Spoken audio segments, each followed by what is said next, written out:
So right now, Right we are now. live on YouTube. Yes. Right now. Right now. Okay. Hello, everyone. I told Maura about hi. 3 or 4 times that we were live now, and we weren't yet. Sometimes you get it started, and I'm like, without notifying me, and I'm like, I think there's been try a couple to. starts. I try to think about it as like, you know, there's like when you're on speakerphone etiquette. You always say when someone's on speakerphone, right? That's what you're supposed to do. Right? Yeah, you know my go-to, because often I'm in the car with my children. Yeah. I answer like from the system, and I go, "You're live with Bennett and Maeve," because I never want someone to be like saying something embarrassing or like inappropriate, or start cursing or whatever, you know, like. Right? Yeah. So. But yeah, no, same thing. You always say when you're on speakerphone, so I think about it the same way. You should know when we're on internet speakerphone. Yes. Hello. Hey everybody, we got. I shouldn't say you don't tell me. I am surprised sometimes. I miss it. You're like, oh, we're live, and I'm like, oh, okay. Oh, we are, aren't we? Yeah, that's great. Hello, everyone. Got a good turnout. Got some people here. It's good to be back. Mm-hmm. I'm still getting things set. Yeah. It is awesome to be back. When was our last live show? I want to say April, maybe May. Probably at least April, maybe May. Did you start recording? No, I sure didn't. Yeah. Neither did I. I should do that. We should do that. All right, well, here we go. I'm going to press record, and then we're going to clap. We know how to podcast. Been a while. That's a thing we know. We've done this 304 times. 300. This will be the 300. Well, 303 times. This is 304. Mm-hmm. It's been a hot minute. It was a good hiatus in June, much needed by both parties. And we have a very intensive scheduling this week. Intensive scheduling recording schedule. There we go. I have podcasted before. You have spoken words before. I have talked in my life. All right, before you explain all that, let's do the clap so that I don't forget. Oh yeah. We'll do it 3 times. All right, ready? On the anticipated 4. 1, 2, 3, 4. 1, 2, 3, 4. One more time. 1, 2, 3, 4. All right, normally we do that so that you guys don't have to hear us being robots and clapping really loudly into the microphone. But here we are. But we stopped. We didn't record till anyway. Hi, welcome. First time here. Oh, thanks for coming. I apologize if I don't connect your username with your Discord versus or any other time that I've met you in person. So my apologies if I've met you and you're like, Maura doesn't remember me. It's because same. I'm trying to remember 7 names. Feel free to explain how we should know you or how I should recognize you, and then I'll pretend that I do and probably don't anyway. So who do we got? We got I see Osman. Mm-hmm. Osman. Yeah. Big Yano, Ken Hayes. Stephanie. I saw September for a minute. Yeah. Good. Good. Yeah. This is great. So, especially some of you first timers, the way this will go is, or maybe I'll explain it in a minute. Let's just have a chat right now because we might have more people show up. This is the thing that's dominating my mind, Maura, is that I have an instrument rating check ride coming up for flying stuff on Wednesday. Relatable. Yeah. Mm-hmm. Very relatable. Coming up on Wednesday, and I'm I'm going through various waves of like not being nervous about it at all to being stressed to being nervous, and yeah. This is a very technically demanding test. Yes, is that accurate? So if you're on a career path to be a pilot, which I am not, I do this for fun.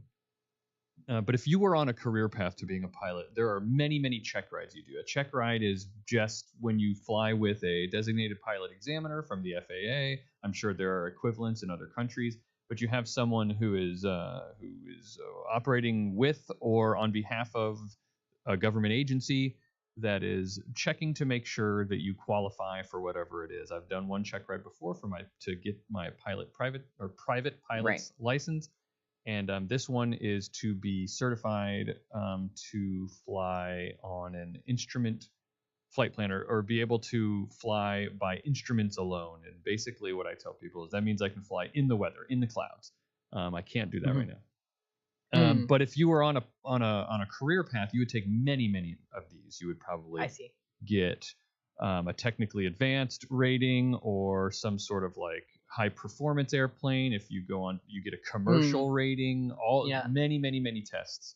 And among all of those tests, what I understand is this one, the instrument rating, is like the hardest.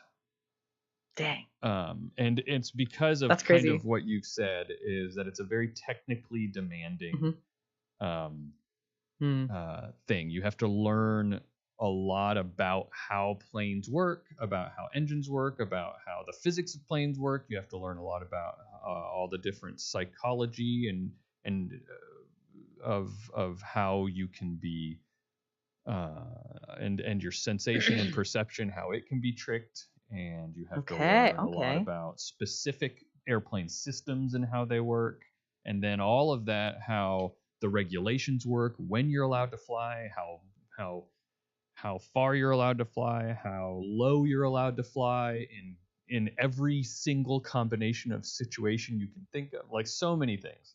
Oh my goodness. And then you have to, after all of that, then you have to demonstrate that you can do it in a demonstration that is designed in a way that you will never be asked to fly in real life. But it's like, it's like, okay, everything that you need to know how to do, let's do that all in one flight. Back to back. Yes. Well, I mean, that really sounds like it's up your alley, though. It is, but it's like also psychology of flight and engines and I'm regulations. I'm really enjoying learning it. Sure. And I enjoy learning how to do it. The difficult part is the pressure of having to perform all of that. But I think I've gotten to a place where I'm really, really good now, and let me tell you how. For a while, I've just been telling myself, Bobby, you're doing this for fun. So you're not doing this as a career. If you fail this test, the worst thing that's going to happen is you just have to take it again, right? Yeah. And yes, that's expensive. But I've been flying for many, many years, and I've overall the many years we allocate a chunk of money. There's basically the money's already there somewhere. So I'm not worried about that part of it. We've already separated that from the rest of our finances, and it's sort of like fly money in a way. So if I fail, you plan for it. Yeah, I've planned for it. That's not really a concern. So I'm not worried about that. And that worked for a little while, but I would still get really, really stressed. And I realized that I was on the way home one day after one of my flying lessons and feeling really, really stressed about it. And then something struck me, which was like, it really sunk in. It was like, Bobby, if you literally, if you fail that test, nothing in your life is going to change. Like literally nothing is going to change. Yeah. Like it's not like That's true. It's not like I am on a career path where it would slow down the time I would be able to start, getting a job or something like that. Like nothing in my life will change if I don't do well on this test. So just have fun with it, because there's two parts to the test. I sit down with somebody and go through an oral exam. Stop calling it an exam is what I started telling myself.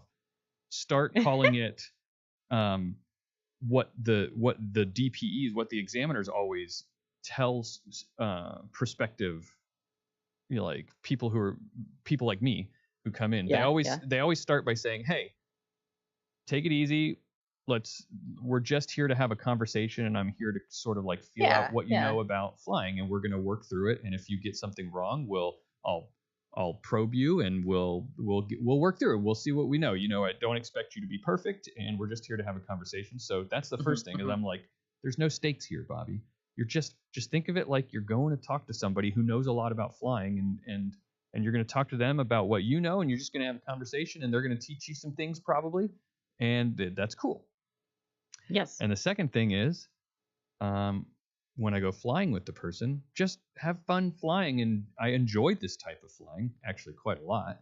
And I probably will make mistakes. And that's okay. Because if I mess up, you retake the test, and you only have to retake the parts that you mess up on. So I feel so much better now. I feel so much more relaxed. Like I'm just going to go and have fun. And, Good. And literally awesome. Nothing in my life will change if I fail this test. So why am I so worried about it? The stakes are low. So that's great. I love that for you. I'm glad, because I feel like sometimes those kind of like psychological hacks you can never really find one that works if you're truly just worried about something, right? Because you care about this, and so it's hard to I do care push through, right? But it's not even like in the first test, it was harder to do that because I had to pass the test to be able to fly on my own with someone. Right? Like I didn't have a license if I didn't pass the test. But even that doesn't change. On the day, if I fail the test, the next day I could go up and go flying with my kids or my wife or anybody if I wanted to. Like nothing changes. So amazing.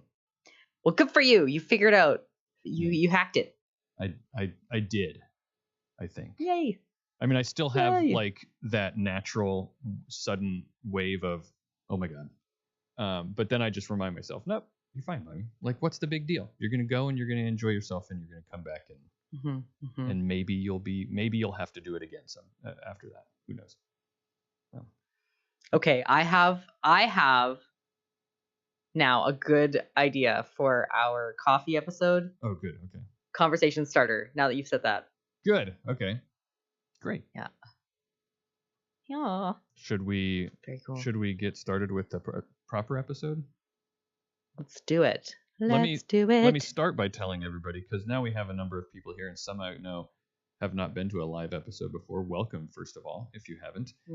The way these episodes go is we usually just do a normal recording, but then we'll stop between segments and check in and say hi and chat a little bit.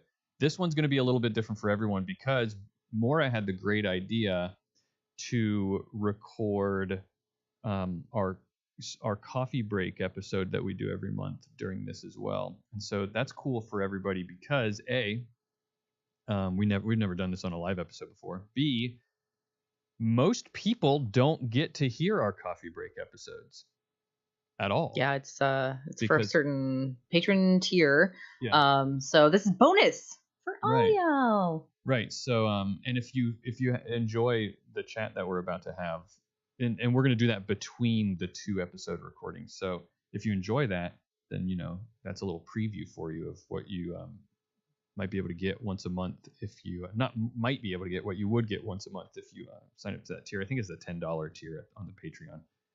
But we got a few back, a handful of people, a bit of a back catalog. Oh yeah. So there's a few to listen to, and it's very casual. We're just hanging out and chatting. Yeah. But and it's funny. I feel like there's 2 different podcast people: those who love the chatting and banter, and those who do not. Right. Like probably some people just skip right through all our warm up and whatever, and just go to the science news, which is fine. Yeah. That's one way to listen to podcasts, and some people like the whole package. So if you're in that second category, you might like that. You might like our coffee episodes. Yeah, and this pre-show chat you could get also there's a tier for that as well. So check out the Patreon, patreon.com/allaroundscience. That's what I'm saying. Shall we stop delaying and get to the show? All right, let's go. Do you have something for the top of the show? Oh my goodness gracious! I'm about to ask the same thing. I think there was a sciencey news thing. Let me check. You know, the problem is that when I go through my feed reader and I pick the science stuff that I'm going to choose, I often just get rid of the other things. I need to create another list for things that could be. Google Keep.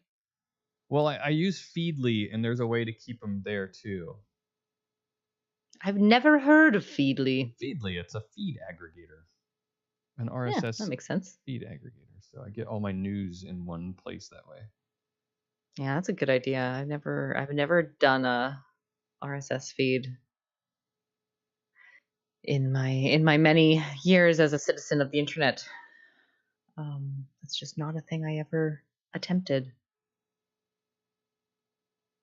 That would be nice though to have that for some clarity. I feel that the bombardment of information from many places is a lot of late.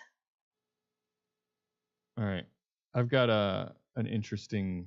Oh, is this interesting or not? Oh. Oh, that's not interesting. I have something I can ask you. Okay. But it's based on what's happening in the chat right now, so thanks, chat. Okay, well that's fine. But yeah. I'll find something somewhere before the next episode. Are you ready? We record. Yes, I'm ready. Let's just hit me. Hit it. Hey everyone, it's July 27th, 2026, and you're listening to All Around Science. My name is Maura Armstrong. And I'm Bobby Frankenberger, and we are two huge fans of science here to get you caught up on what's going on in the world of science and just generally geek out about science stuff.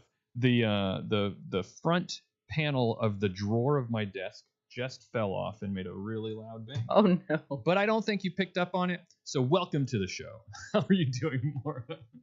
I'm doing great. I'm here. I'm recording. We are live. We got a great turnout to our live show. So excited that everybody is here today. And there's a little bit of a conversation going on in the chat of the origin of our online handles. Oh, and I wanted to hear yours, Bobby, because you whenever I connect with you on Zencastr, I go through not Bobby Frankenberger, but and not Bobby Franks. Am I going to say it wrong? Because Bobby Franks comes around. Is what I usually am on Discord and like the other communities, and that one's I think pretty obvious where that one comes from. Yes, yes. Although there is a little bit of a story with that, but it's just that I had a high school teacher who just shortened my last name to Franks. But it's still very obvious. But you're talking about yes. Are you talking about Funky Town? GM Funky Town? Yeah, GM Funky Town. So is it from the song? Is that the? No, everybody thinks it is. Okay. Well, I guess maybe like it's kind of tangentially from the song. Like maybe that's how it entered into my brain. But the GM portion of it is because I have a history with tabletop role playing games and I figured, yeah. And game mastering them. So that's the GM part. Although I've had people think that it was general manager before, which kind of describes what a game master is also, a general manager. General manager, first name Funky, last name Town. Yeah, but the Funky Town portion of it, it's as simple as it's kind of an inside joke in a way. I was dead set in my years in college and just after college. That I for the longest time, my wife Stephanie and I have been together since we were in high school.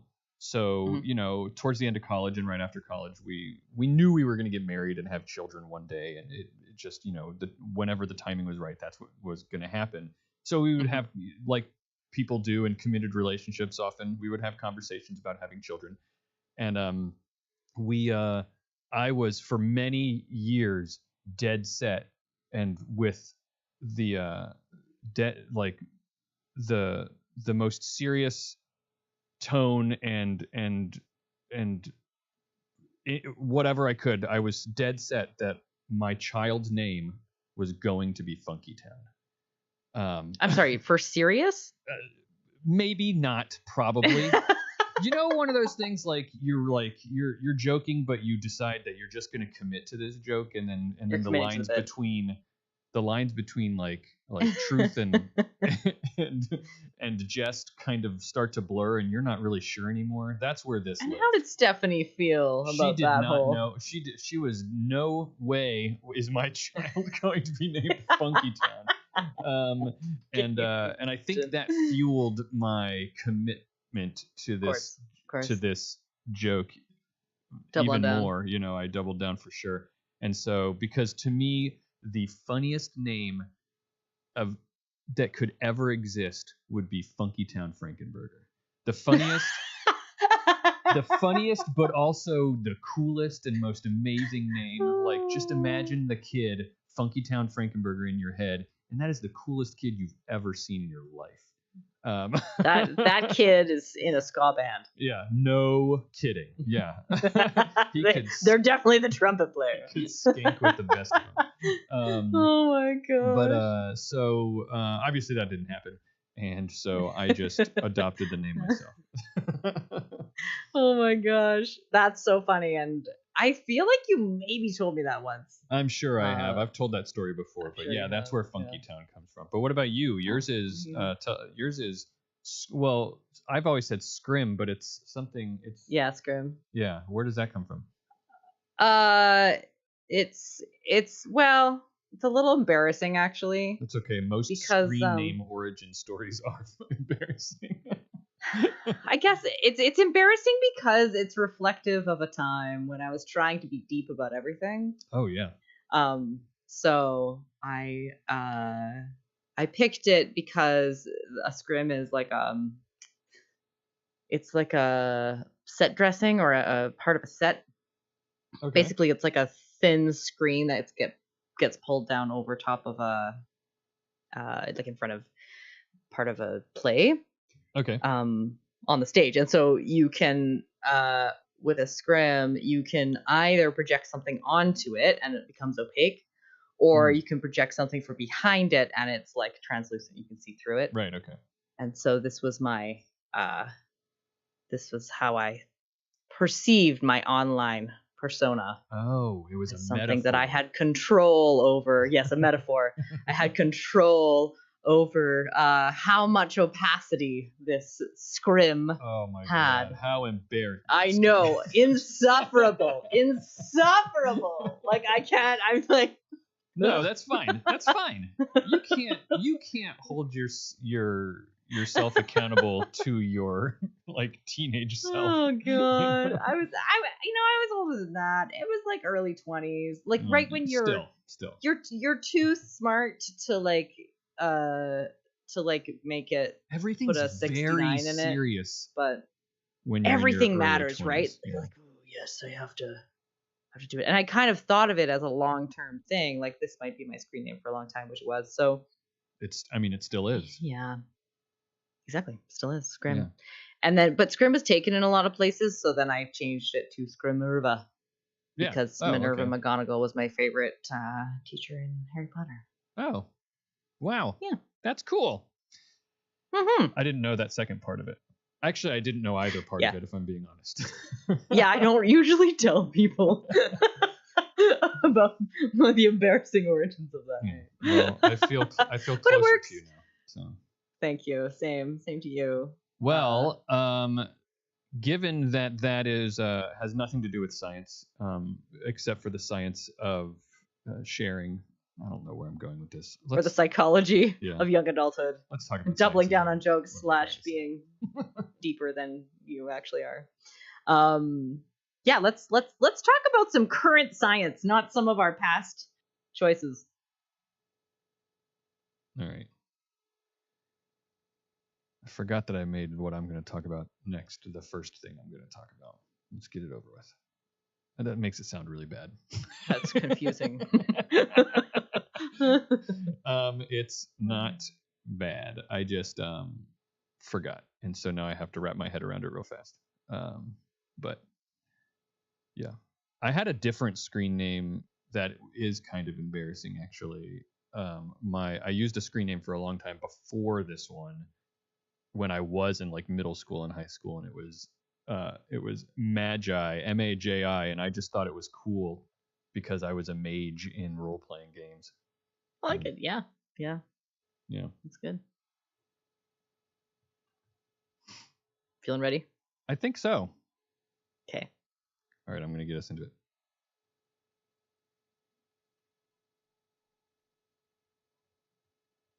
Maura, I'm going to describe to you an experience that I think you may have had before. I know that I have.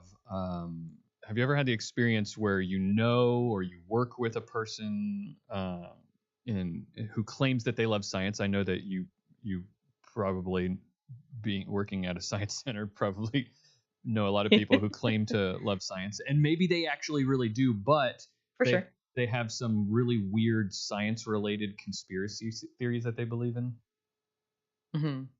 Yes, I have met these people. Okay. I always am a little bit what's the word? Just like there's a little bit of a record scratch. Yeah, like what? Always I'm like, wait, I'm sorry. What did you just say?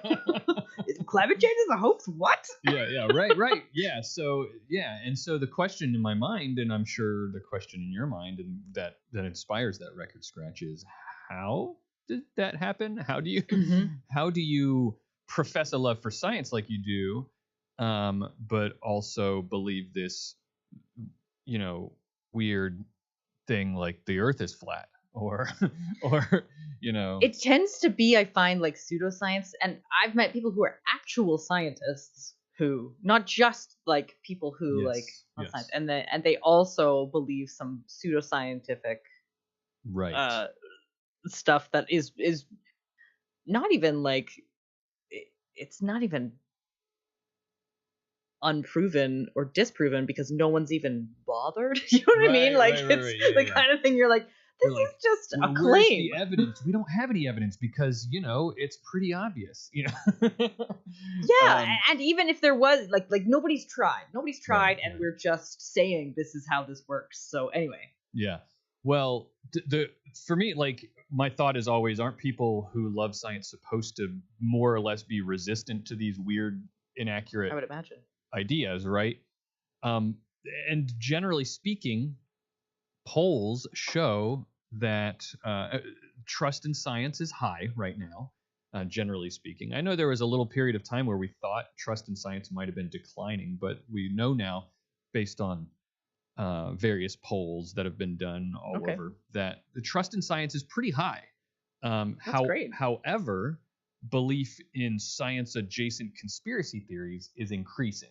And when I keep saying science-adjacent or science-y conspiracy theories, the kinds of things I mean are like vaccine denial, chemtrails, climate cover-ups, flat Earth stuff, moon hoax stuff, all of these science-adjacent kind of... all the hits. Yeah, all the hits. So my question for you before we get started here is, how can these things exist together in the same people? How do you think that happens? Yeah, it's interesting because I think that a lot of conspiracy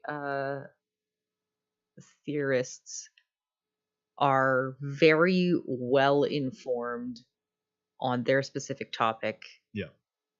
And are drawing conclusions based on the evidence they see. But what will sometimes happen is a lack of rigor, right? Like there's like, okay, well, I've gone through 1,200 hours of footage, I'm making that number up, of the moon landing, and I've found 3 major inconsistencies and 17 minor inconsistencies, and no one's been able to adequately, and I can't, like there's a very, I think it's actually quite a lot more methodological than you might think, but it's just sort of this motivated reasoning. Like a lot of people start out thinking this is a conspiracy and therefore I will prove it. And there's no and they're very resistant to any alternative explanation, and they can sort of reason themselves into that position because they are very smart people and they are very well informed in certain areas, and I think that also can trick them into thinking that they must have, because they are, they have a PhD in, chemistry, they must be the type of person who is able to reason well and who is smart and who cannot be tricked by these things. And so you end up with that. And then we also know a lot about things like the Dunning-Kruger effect, which sort of has this says things about how dangerous little bits of knowledge can be, stuff like that, right? You feel very confident. I think that effect is that you feel extremely confident in something you're just starting to learn about. Yeah. And then as you learn more, you realize, oh, I know nothing. Yeah. There's sort of a curve there, and the Dunning-Kruger effect is its own topic. In fact, I think we've talked about it on the show before. But the reason I think this is an important thing for us to talk about is because we do science communication, and because we think very much about how people would receive that information and whether or not they will believe it, or what can we do. And so a lot of people think about this, and there's been some research that's been done on it. And recently, the reason I'm bringing it up now is that there was a study that was just published in Current Psychology that's attempting to get a better picture of this by focusing not on how much people trust science, but rather what they think science is, and if that has an effect on whether or not they have a tendency to believe conspiracy theories, right? Because that's maybe a different way to think about it. Not do they trust science, but what do they actually think science is? What is it that they are trusting? Do they what is, from their perspective, what is science? So here's what they did. Here's the study. They took 843 adults from the U.S. They measured their trust in science. How much they trusted science, but also they measured two other things that they hypothesized might have had an influence on. They measured a lot of things. The end, like, they're measuring their trust in science, sure, but they're also measuring their tendency toward believing conspiracy theories. So they're trying to get all these correlations and trying to understand where the connections are here. And so they had a hypothesis that there might be two things that might have a big influence on whether or not someone believes conspiracy theories who also trusts in science. Okay. One of those is this thing that they called the genius mentality. All right. This is really interesting. The way they defined this genius mentality is, does the person understand science as something that emerges from the efforts of lots of people working together using the scientific process, and like finding the best evidence and working together slowly over time as process works? Is that how they understand science? Or do they believe science is the result of some brilliant outsider genius who trusts their intuition against the establishment and creates a new way of, you know what I mean? Like the stories we tell about like these hero scientists who have changed the way we see the world. Is that their understanding of how? And that's what they call the genius mentality, right? The other thing they looked at was their preference for receiving scientific information. Do they primarily think that podcasts and documentaries are sufficient a source of scientific info? Or do they think that they need sort of like vetted expert sources for trusted scientific information, like more formal science communication? And that's when I leaned in. Podcasts, you say? Are we part of the problem? So here's what they found.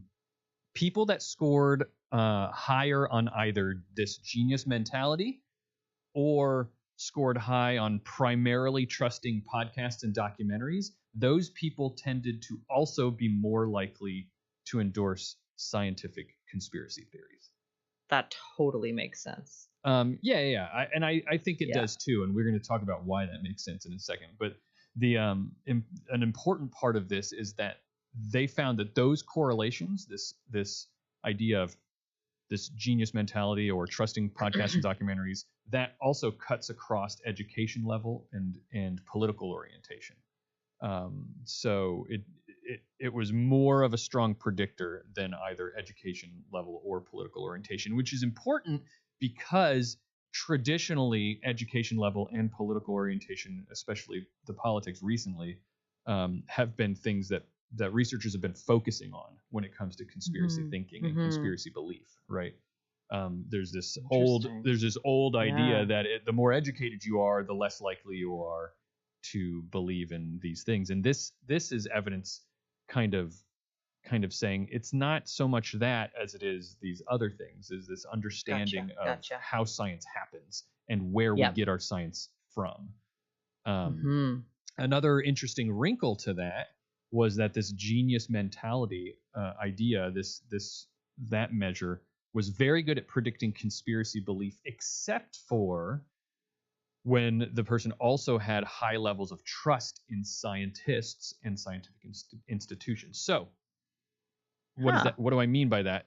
Like I said, the more you have this idea of a genius mentality, the more likely you are to believe in scientific conspiracy theories. Yes, except for there seem to be, if you are also a person who has a genius mentality thinking and you tend to believe in scientific institutions and have trust in scientists as people, then there seems to be a protective effect there, because you trust that they are doing, there's something there that makes it so that you don't tend to believe in conspiracy theories.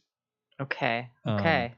And so so my first question then, to discuss everything that I just said, is does this make sense to you?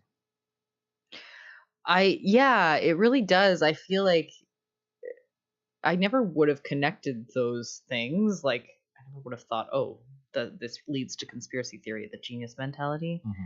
But I have always felt a little disgruntled with the genius concept. Yeah. It always has sat uncomfortably for me because, everybody's standing on someone's shoulders. Yeah. There's a million metaphors for it, but it really is not. You can't have amazing insights without deep work having been done before. And sometimes you're disproving that deep work, and that's fine too. Yeah. But yeah, I think it's particularly insidious because there are, historically, we talk about people who have decided to push back against, like, they have ideas and information that they think describes the world in a certain way, but it went against the status quo for religious or political institutions, and they kept pushing back or were later proven right. And so the reason I say this is all very insidious is because I think that does paint a picture of, if you're being told that you're wrong, well, there's Galileo who was told he was wrong, and so it kind of gives you fuel as someone who is, like, got a conspiracy theory or some crazy idea. Like, you're just that rogue thinker who is later going to be, everyone's going to realize was right, but that's just not how it works most of the time. Those are exceptions, right? They're outliers. That's why we tell those stories, because those are exceptional stories. Exactly. So okay, so to me it all makes sense too, right? Like especially this the part where having a trust in scientists and scientific institutions has a protective effect. I think that also makes sense to me, because we know in research that conspiracy thinking is also strongly associated with distrust in institutions and institutional authority. So if you trust scientists and scientific institutions, that probably means you don't have this nugget of institutional distrust, right? Yes. And so you're less likely to believe in conspiracy theories because of that, maybe. But what can we do about it, Maura? That's what we want to know, is what can we do about it? I'm curious to know that too, because I think educating how the scientific process works has some, it could have some merit, but these are highly like resistant beliefs. If that's, I don't know if that's the right term, but like if you really believe that the only way we've advanced is because of the work of Isaac and Galileo and blah blah blah blah blah, like it, that's a very difficult belief, I think, to push back against. Right. Yeah. Well, I think you're hitting on two things that I think. First is that this is going to sound very cynical, but I think that people who are already there, we might not be able to change their mind. They might be too far gone. Fair. But the second thing is, I think that we have to stop when we're educating children. Yes, talk about how science works, talk about the process and all that. But I think importantly, I think we have to spend less time talking about those science heroes, right? And spend less time telling, history is important, so you can't not talk about them. And science history is important, just as any history is important. But I think focusing less on how Benjamin Franklin discovered electricity, like no, there was a lot we knew about electricity already. In fact, I think Benjamin Franklin was just testing something that we already kind of had an understanding of, right? Like and so when we focus on individuals like that, we sort of undermine all the work that is done up to that point. Even when we talk about, speaking of electricity, we talk about what's his name? The light bulb guy. How did I forget this guy's name? Edison. The light bulb, he didn't invent the light bulb, but we say he did, right? Like the light bulb, he just kind of like iterated on and made the light bulb in the form that, but we already understood the how it needed to be done as a people, right? Right. So he created a better design. Right. Yeah, exactly. Is what he did. Okay. And I did not know that. Yeah, well, light bulbs did exist before Edison. They just were inefficient or too big or not convenient. Like he got it in the form factor that could now be used in your home, right? Yeah. So, yeah. Well, and I think too, like one of the things I would invite people to question is, as they say, history is written by the victors. So the victorious idea is the one that people will then rewrite history about. And if you're going to be rewriting history about how the light bulb came about, you're probably not going to correct people if they start saying you invented the light bulb. Yeah. Yeah. Like if you put that out there and start making hay with that, like you're not gonna back down. You're gonna keep allowing that narrative to thrive, and it probably worked very much in Edison's favor while he was even still alive. Like that he was able to do that. But then it also, the opposite, his contemporary Nikola Tesla, it did not work in his favor. Exactly. Because he was not at that time the victor. He was not, able to bring his ideas forward in such a significant way. So the questions have to continue to be asked, because that's the other thing too I will say about trust in institutions is trust does not mean that you give over all of your ability to think and all of your faculties to this institution. It just means that you believe that they will work towards what they're saying they'll work towards, and if they stray, that they will correct path. Right. Yes. And that you can be part of that. Like if you see a scientific institution starting to go down a road that is corrupt or incorrect, that you, as a person invested in it, a scientist or a citizen, you can go and point that out. Right. What a great ending to that. Love it. This is so perfect for what I'm going to say next too. Okay, I was just had an eye on the chat, and I kept wanting to answer and say things, but it was not the time.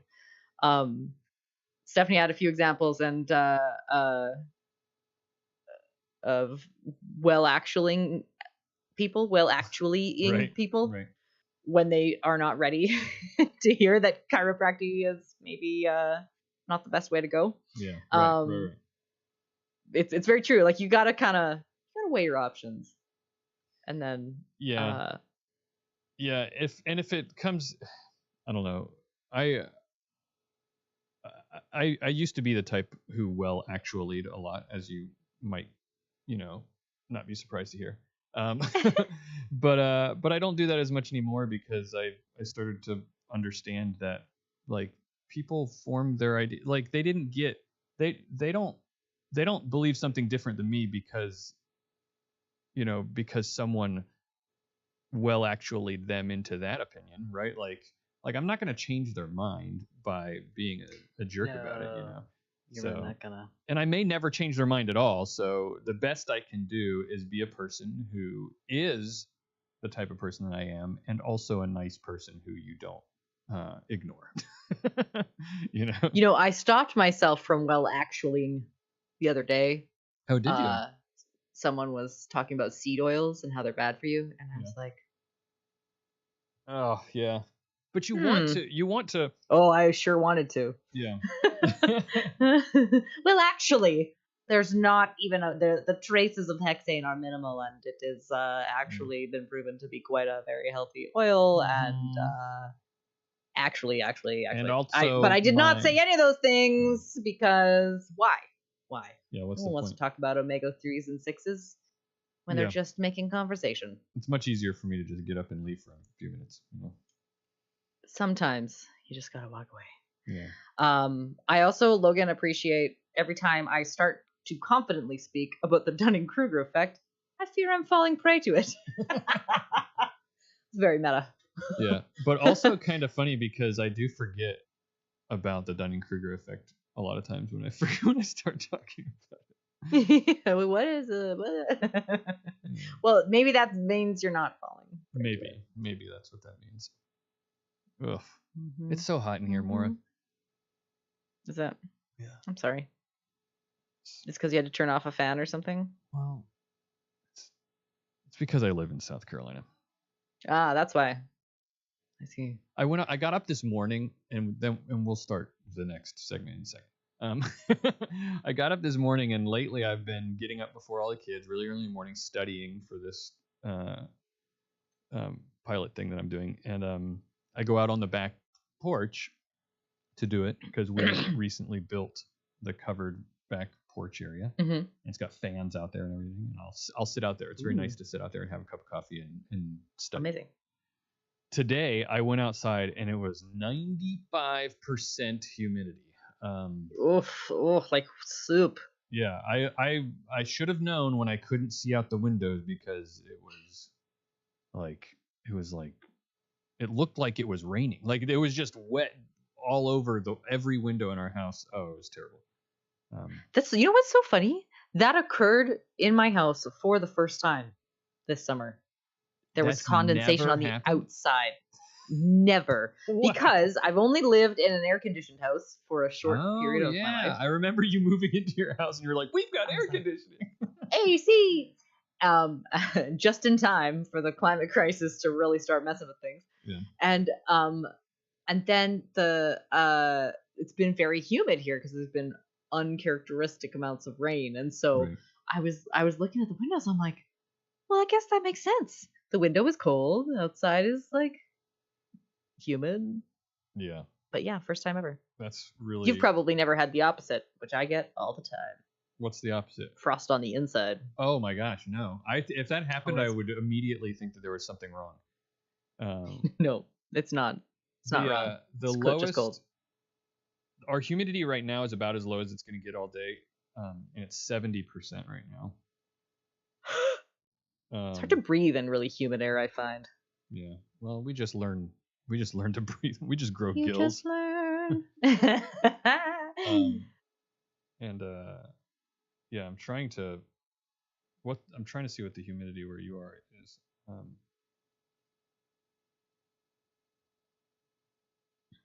but I keep trying to type in the wrong city name.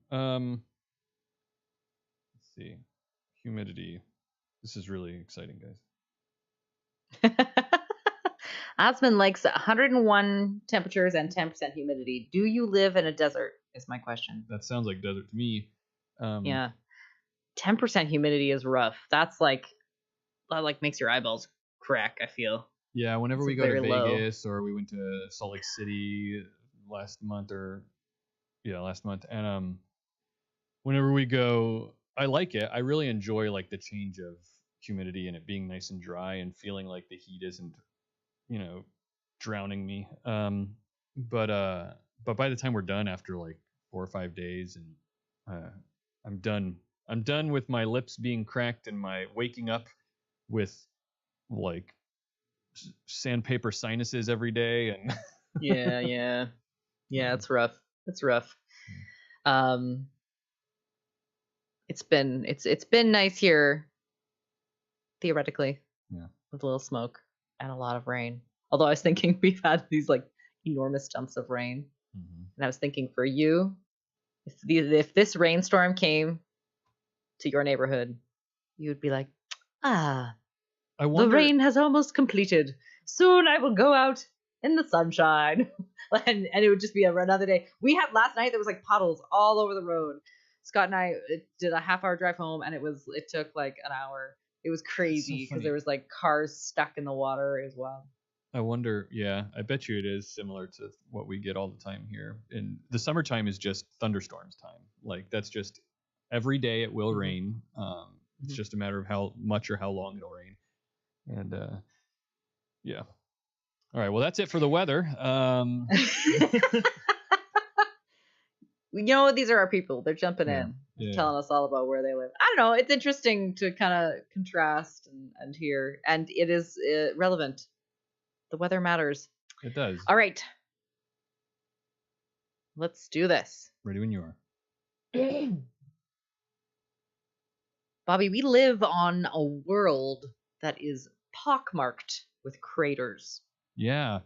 We don't see them as much because trees and grass and stuff grow over them and weather them down. But yeah, I suppose that's true. If you are a planet spinning through the cosmos, you're bound to get hit by some other things spinning through the cosmos. Just look at the moon. Right? The moon keeps that evidence for a really long time. Yeah. And we're seeing new craters all the time because new things hit it. Mm-hmm. Most of the time, the craters, the meteorites that'll hit us are small. Mm-hmm. Of course, until they're not. Sometimes there's very big ones. So we've seen evidence of this in many ways, but in some craters around the world, some are really obvious. Mm-hmm. But you still need to find the evidence for them, even if it's like, wow, that looks like somebody took a rock and threw it on the Earth. Right. You still kind of need to check in on the evidence because there are other ways that this kind of thing can happen. You will get sort of that circular or like oval, I guess, shape. Or what would that be? When the sides aren't straight. Oval. It's good. I mean, this is not the thing I should be focusing on. Oblong. Spheroid. Yeah. Let me start that again. Ellipse. It's ellipse. Ellipse. That's the word. That's what we're trying to think of. A lot of craters will be kind of almost a perfect circle or an ellipse, but that can be formed by other geological movement. You'll see craters that contain lakes because it's a depression in the earth, so there'll be lakes there. Yeah. Sometimes it'll just be a flat area of dust or dirt or whatever was there when it hit. Some of them are even called Crater Lake. It's true. There is a lake called Crater Lake. You can go to like visitor centers. There's one in, I think it's Arizona, and one in the States. There's like a visitor center where you can go see this big giant crater. There's one in Germany where there's like a town. They built a town in it. Oh, really? Which just sort of seems like you're inviting disaster. Like, not like a crater's gonna hit there again. It's not like craters kick their spots or anything, but it just feels like, in defiance of God, you built a town here. Yeah. Oh yeah, you thought you could do away with us. Well. Yes. And you'll also find in this particular town in Germany, tiny diamonds in these craters. Well, that's a good reason to live there, I guess. Because of pressure, right? Yeah. It's not like you could make a necklace. It's like very, very, very tiny. Oh. But they're all over the world, and there are specific guidelines that you have to follow if you're going to claim that you found a crater. There is a couple of spots online, a couple of groups online that you can where you can submit your data, or like the information that you have. Mm-hmm. The one I found was called Earth Impact Database. So you submit your information, and it's very, very specific, which kind of tells me that they've gotten a lot of false reports. Right. Okay. That haven't panned out. However, a man named Joël Lapointe, I think that's how you pronounce it. He's from Quebec. And so I'm trying to do the French pronunciation. This is not the last time I will butcher someone's name. I'm sorry if it is Joël. Anyway, an amateur astronomer was investigating hiking routes in northern Quebec when he found a curiously round land formation on Google Maps. And he wasn't sure he'd found anything of consequence. Like a good scientist, he was kind of poking around, says, somebody must have seen this. Is this really it?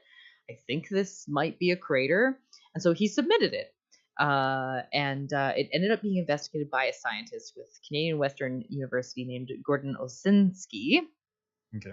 And so what he submitted, what he wanted to tell them, is that he found this formation that from above looked like a crater. Right. And that actually is one of the criteria that you look for when you're identifying a crater, a round shape. A crater-ish shape seen from above. Now that's of course only one, because volcanoes can do that, and other things can meandering rivers and stuff like that. Sure. Yeah. But this investigation from Canadian Western University took it a step further, and they looked for a couple of other different things. One of them is impact melt.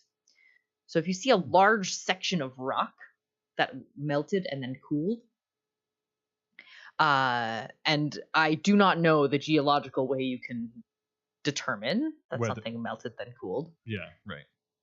But that it is possible to investigate and say, yes, this was at one point this whole sheet melted, because it's really high temperature, right? Very high temperature impact. Right. The other one is a formation called shatter cones. So if you picture a crater, you'll imagine sort of something right in the center, like a central impact point with lines radiating outward. Yeah. Those lines remain imprinted on rock, any rock that happens to be there. So parts will melt, and like there'll be air displaced and swoosh away like bits of the melt, and so it'll leave this imprint in the rock, and it keeps the distinctive radial patterns. I see. So you'll see that, and you'll find multiple shatter cones pointing essentially towards the impact point. Right. Okay. Yeah, that makes sense. The other thing you'll look for, unusual minerals like tiny diamonds that only occur during very high pressure events. Right. And another thing called planar deformation features, or PDFs. Right. Not confusing, but the Adobe proof. They're like microscopic. This is when you're taking these samples and going back to the lab. Microscopic differences in rock formation that you're only going to see when there's a big high temperature event, high pressure event. Right. So it'll just be like a ripple within a quartz mineral that's consistent all in multiple spaces. Right. So they investigated, and turned out, you probably guessed, that's why I'm talking about this, Lapointe was right. It was indeed a crater. This is extraordinarily unusual for an amateur report to turn out to be correct. Right, yeah.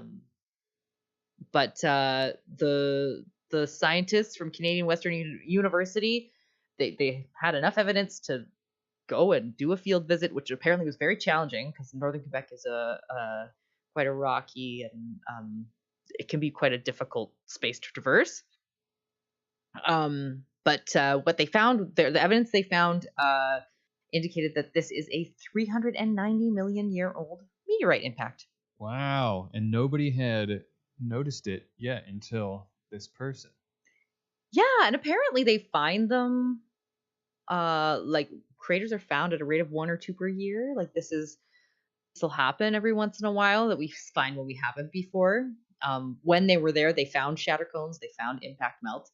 And Osinski and team are going to present this at a conference in August.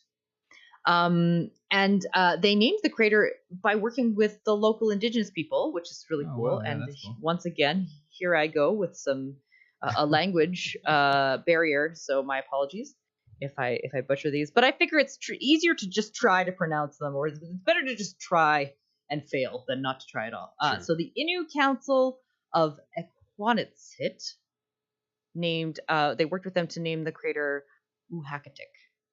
Cool. Uhakatik crater. And this adds to the impressive list of 31 confirmed impact craters in Canada. You know, you'd think there'd be more. I'm not trying to downplay the accomplishments of Canada being in the way of meteors. Well, what an accomplishment.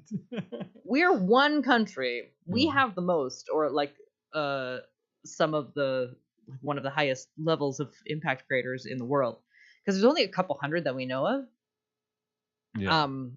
And we're not like attracting meteors. It's because here in Canada, the Canadian Shield is like stable and very old rock that maintains the evidence of these impact craters. Right. Because it's been slow to change. So we're not, looking for meteorites. Also, we wouldn't have built over a bunch of them too. Like there's a lot of wilderness in Canada. So. Yeah, I always think about, because every once in a while I hear of something like being discovered in Canada, and I'm like, wow, you'd think we're such a big country, like why didn't we know about that? But that's the reason, right? It's so big and so remote. Canada is, and so yeah. But how cool to be a person, just in this amateur dude. Did you say, and I missed it, how he discovered it? Well, he was planning a hiking route. Oh, and was looking at maps on Google Maps. Like just looking at Google Maps, yeah. Well, I assume this means he is like an extremely capable outdoorsman, because I cannot even imagine, like, going on an unmarked trail to me is like adventurous. Yeah, let alone looking at a map of the wilderness and looking at contours and Quebec.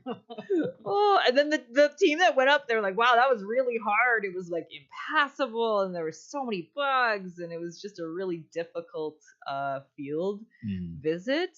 But they did it, and I guess Joël Lapointe is just really, really good at hiking. I'm guessing. I guess so.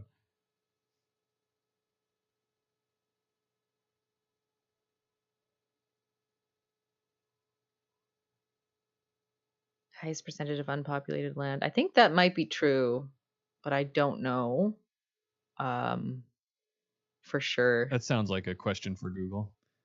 What country has the highest percentage of Russia unpopulated land? Would compete with that. Oh yeah, Russia for sure. Greenland.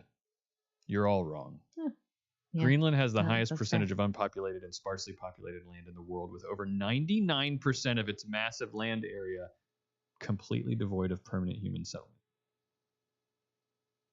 Well, there we go. If Gemini is to be believed, it's Greenland. That's always double check your Always fact check your AI things, but I'm not going to right now because you did not show up to watch me Google things.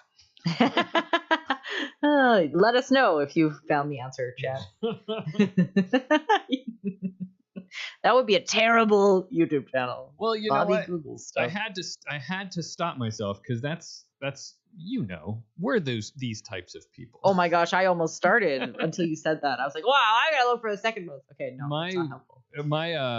Many an argument has started between my wife and I when she says something. I'm like, is that true? And she could be right, and I'm willing to accept that she's right, but I have to, because of who I am, I have to look it up. I have to know. And she gets real mad. Oh, yes. I think that Stephanie and Scott would have a lot to talk about. Because I'm like, are you sure about that? I just need to. Oh my gosh, are you sure? That can't be right. Did you think about this other option? Yeah. I'm just gonna check. Like, can you imagine being married to a person who just checks your facts all the time? That's so annoying. I have had to stop. And there is no describing the combination of fury and satisfaction in one person when she finds out that she was right all along. See, Scott is much more quiet about it. He kind of just says that.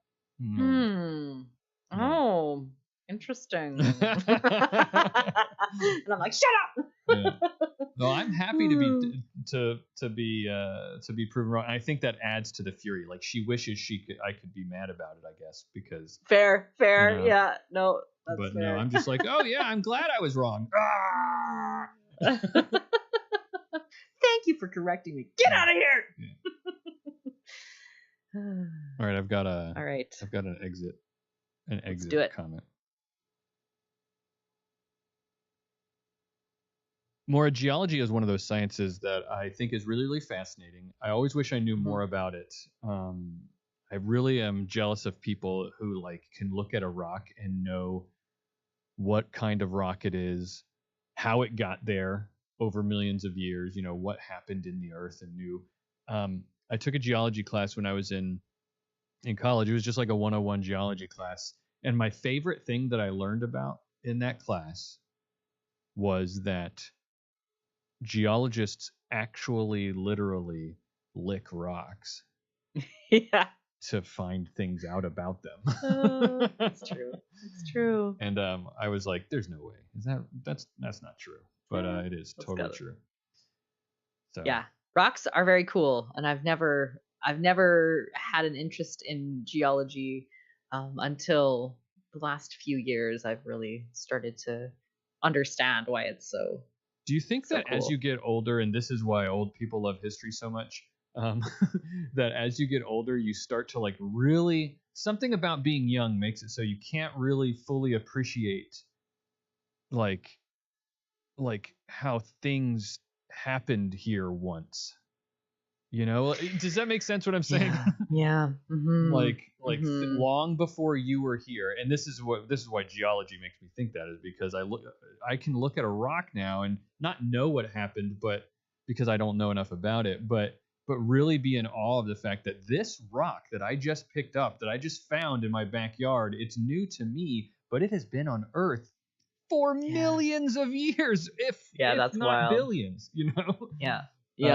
That's wild. Yeah, that's crazy to me to think about. Well, that's going to be it for this episode of All Around Science. Now I'm thinking about it. Well, and I hope everybody else is too. Yeah, I think so. Well, thank you everybody for listening. We've got live people here. I'm rushing to the end because we got another episode to record. So let's get to it. It's no rush. Let's do it. Thank you everyone for listening. If you've got questions or feedback, or you want to tell me everything that you know about identifying rocks, because I really would like to learn more about that, you can email us at contact@allaroundscience.com. Head to allaroundscience.com for our socials and to join our Discord server so you can hear more about licking rocks. My name's Bobby. I'm Maura. And we'll see you next week for some more science stuff. All right. Okay. Our newcomers also get to learn that this is how we... This is when we record the open. Yeah. And when we're doing a live show, I sing a song while we do it so you're not bored. And so it's harder for me to think of stuff.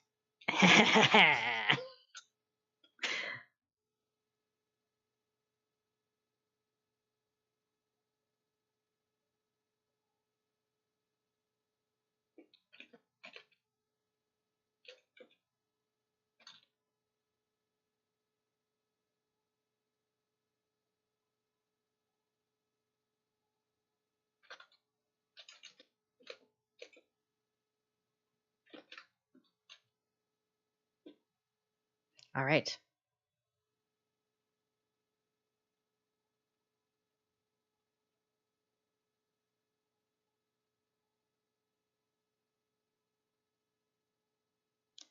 La la la la la la la la. All right, there we go. Trying to not distract you. Okay, ready? That was very not distracting, Maura. That's why I didn't use words. Oh, okay. Thank you. You're so kind. You're welcome. Mm-hmm. That's right. On today's episode, how come your uncle says he loves science but also thinks chemtrails are real? And an amateur astronomer discovered a crater in Quebec. All that and more today on All Around Science. I stumbled on that one. Well, you're fired. That's it. That's it, guys. That's it. That's all. You've seen it here. This is where the wrongful dismissal suit begins. All right. I need a quick break, if that's cool with y'all. Well, we're about to do a coffee break, so I need to get some coffee. That sounds good. Okay. And also potty break, and we're going to start a new recording for this, and then we'll start another new recording for the next episode, just to give you a heads up. So lots more clapping in your future, audience. All right. Awesome. We'll be right back. See you in a few minutes.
Here we come. You guys are not ready for this. I don't think your camera's... Is your camera on? Oh, wait. Yep. My camera's on. How dare you? What is this? Your first day? All right, everyone.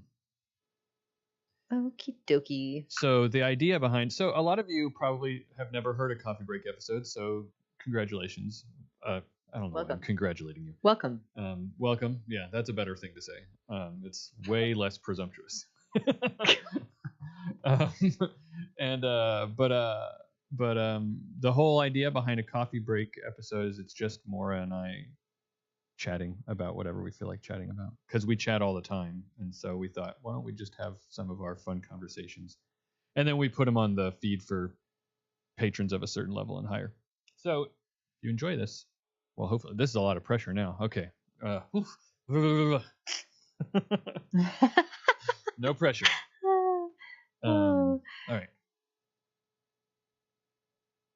We don't have to clap for you because we clapped before we came. We already clapped. Yeah. Aren't we so professional? Yeah, we did it. We did. You said you had something you wanted to. I do. Now just go straight into it. There's no preamble here, so just go straight into it. Yeah, we only have a small.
Secret meeting.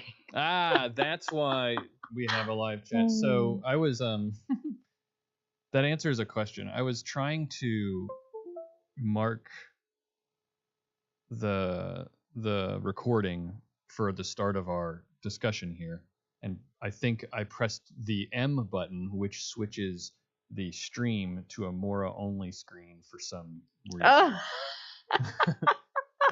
So it's just me talking to myself this whole time? It was just you talking to yourself this whole time. I mean, we have the recording of everything I was saying, but nobody. That's good. Saw it. That'll be the secret that people subscribe to Patreon for. Yeah, well, Secret start. Secret start. Yeah. But anyway, you asked me how things were going, and they're going about as well as you can expect. School starting and chemo treatment about to begin. And how are you? Oh yeah, I mean, same. Life is lifing. But I was thinking about a moment that I had a while back. I have an answer to this question, so I can go first if you want. Okay.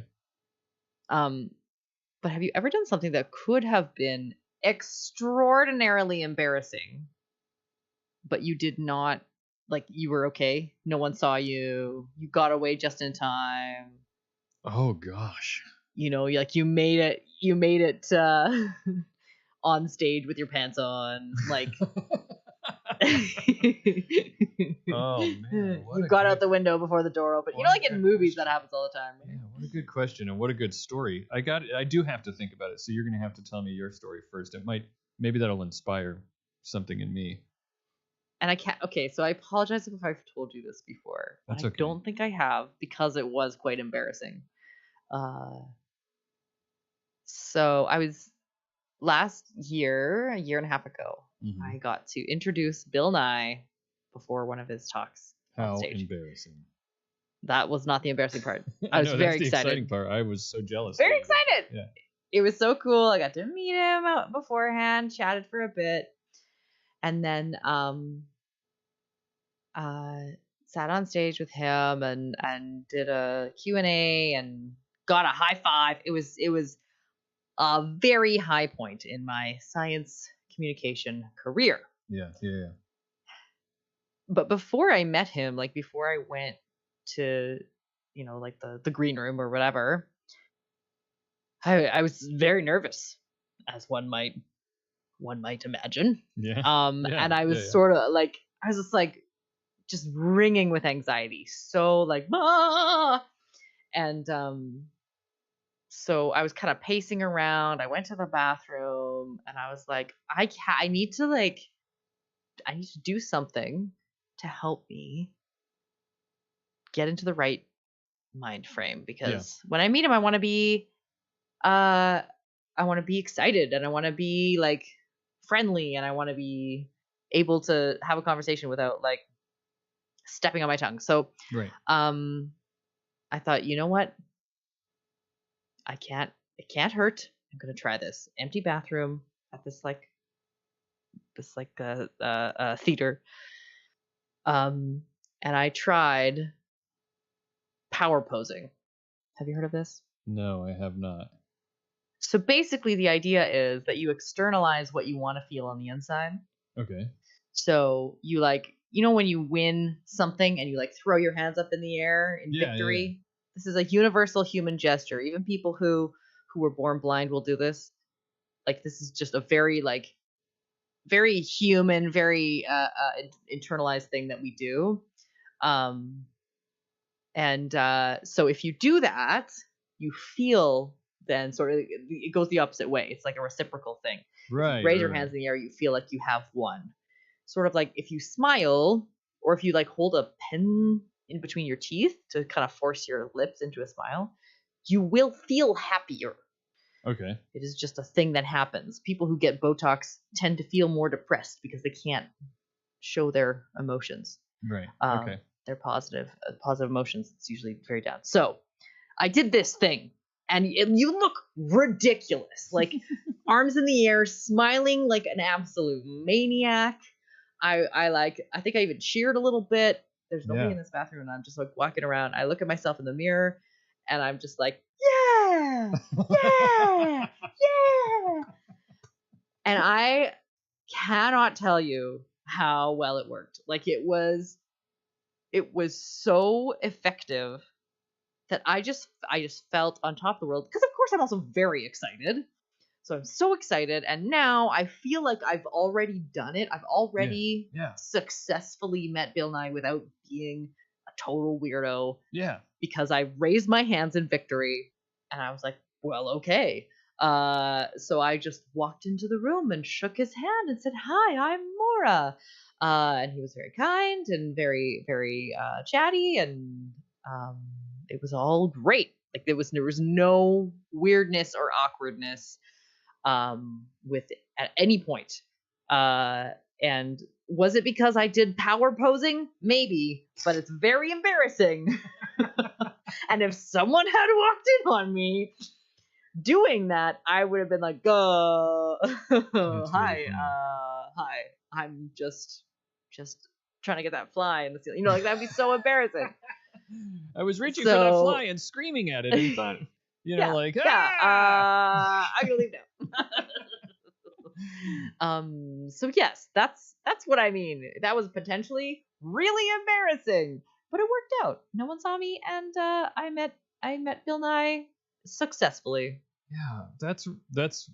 I'm so glad that worked for you. I am also very glad. I don't know that I would have the presence of mind to try something like that. Where had you heard of that before? Where had I heard of it? I don't know. I think it's like it's a sort of a common self-help thing. which always makes me immediately skeptical because self-help has such a wide variety. I know, right? There's a wide variety of self-help, right? Yeah. Some that is very, very kooky and very pseudoscience. Some that is based in real science, and some is just like, this is my life experience, take it or leave it. Yeah. It follows the whole spectrum, and I am like very skeptical of it. But I was like, literally, this is the only thing I can try right now. Right. So I did, and it really worked. I've used it a couple times since then. Wow. Yeah, I'm racking my brain a little bit to try to think of something as well. The problem with me is that I was about to say that I don't get embarrassed easily. That's not true, because I am a very anxious person, and I think hand in hand with that is like embarrassment, but maybe like pre-embarrassment, if that makes any sense. That's like contact embarrassment, like if you watch a show and people are embarrassed. No, that's not what I mean. I mean like before something happens, I've already embarrassed myself in my mind's imagining 8 things that probably will go wrong, and I've already embarrassed myself in my... Oh, that's like literally the opposite of power posing. Yeah, so it's that's embarrassment what I posing. Do. Yeah. do you curl up in a corner and hide? You're like, I'm so embarrassed of that thing I have literally curled up in a corner and been paralyzed before. Oh my god. Well, maybe power posing would work for you. I don't know. It might actually work. You know what I recently learned, speaking of I don't know why I'm saying speaking of, because I don't think on this recording I even spoke of this, but I recently did, I know I've talked about it before, I recently went to Utah and helped run the whole Nerdtacular thing. Nerdtacular. And that's the kind of thing that I had to be up in front of, hundreds of people many, many times, announcing things that were going to be happening, vamping, telling jokes, introducing people, all kinds of things like that. And that's normally the thing that would have had me paralyzed with fear to do. But I wasn't, and I thought about it afterwards, and I wondered why I wasn't really nervous. And in leading up to it, thinking about knowing that I was going to have to do that, I also wasn't afraid. And I thought a lot about why this time wasn't I? Yeah. And I think it's because I knew, and everybody else also knew, that I was in charge of these things, right? Like it was my job to be doing this. Right. And I think that because of that, it gave me a sort of confidence, like I'm here to do this thing. And this is my charge, this is my job. I have to do this. And I know that I can do it. See, a lot of times the problem I have is I know that I can do something, but because it's a social situation, like I just said, I'm thinking about all the ways it'll go wrong.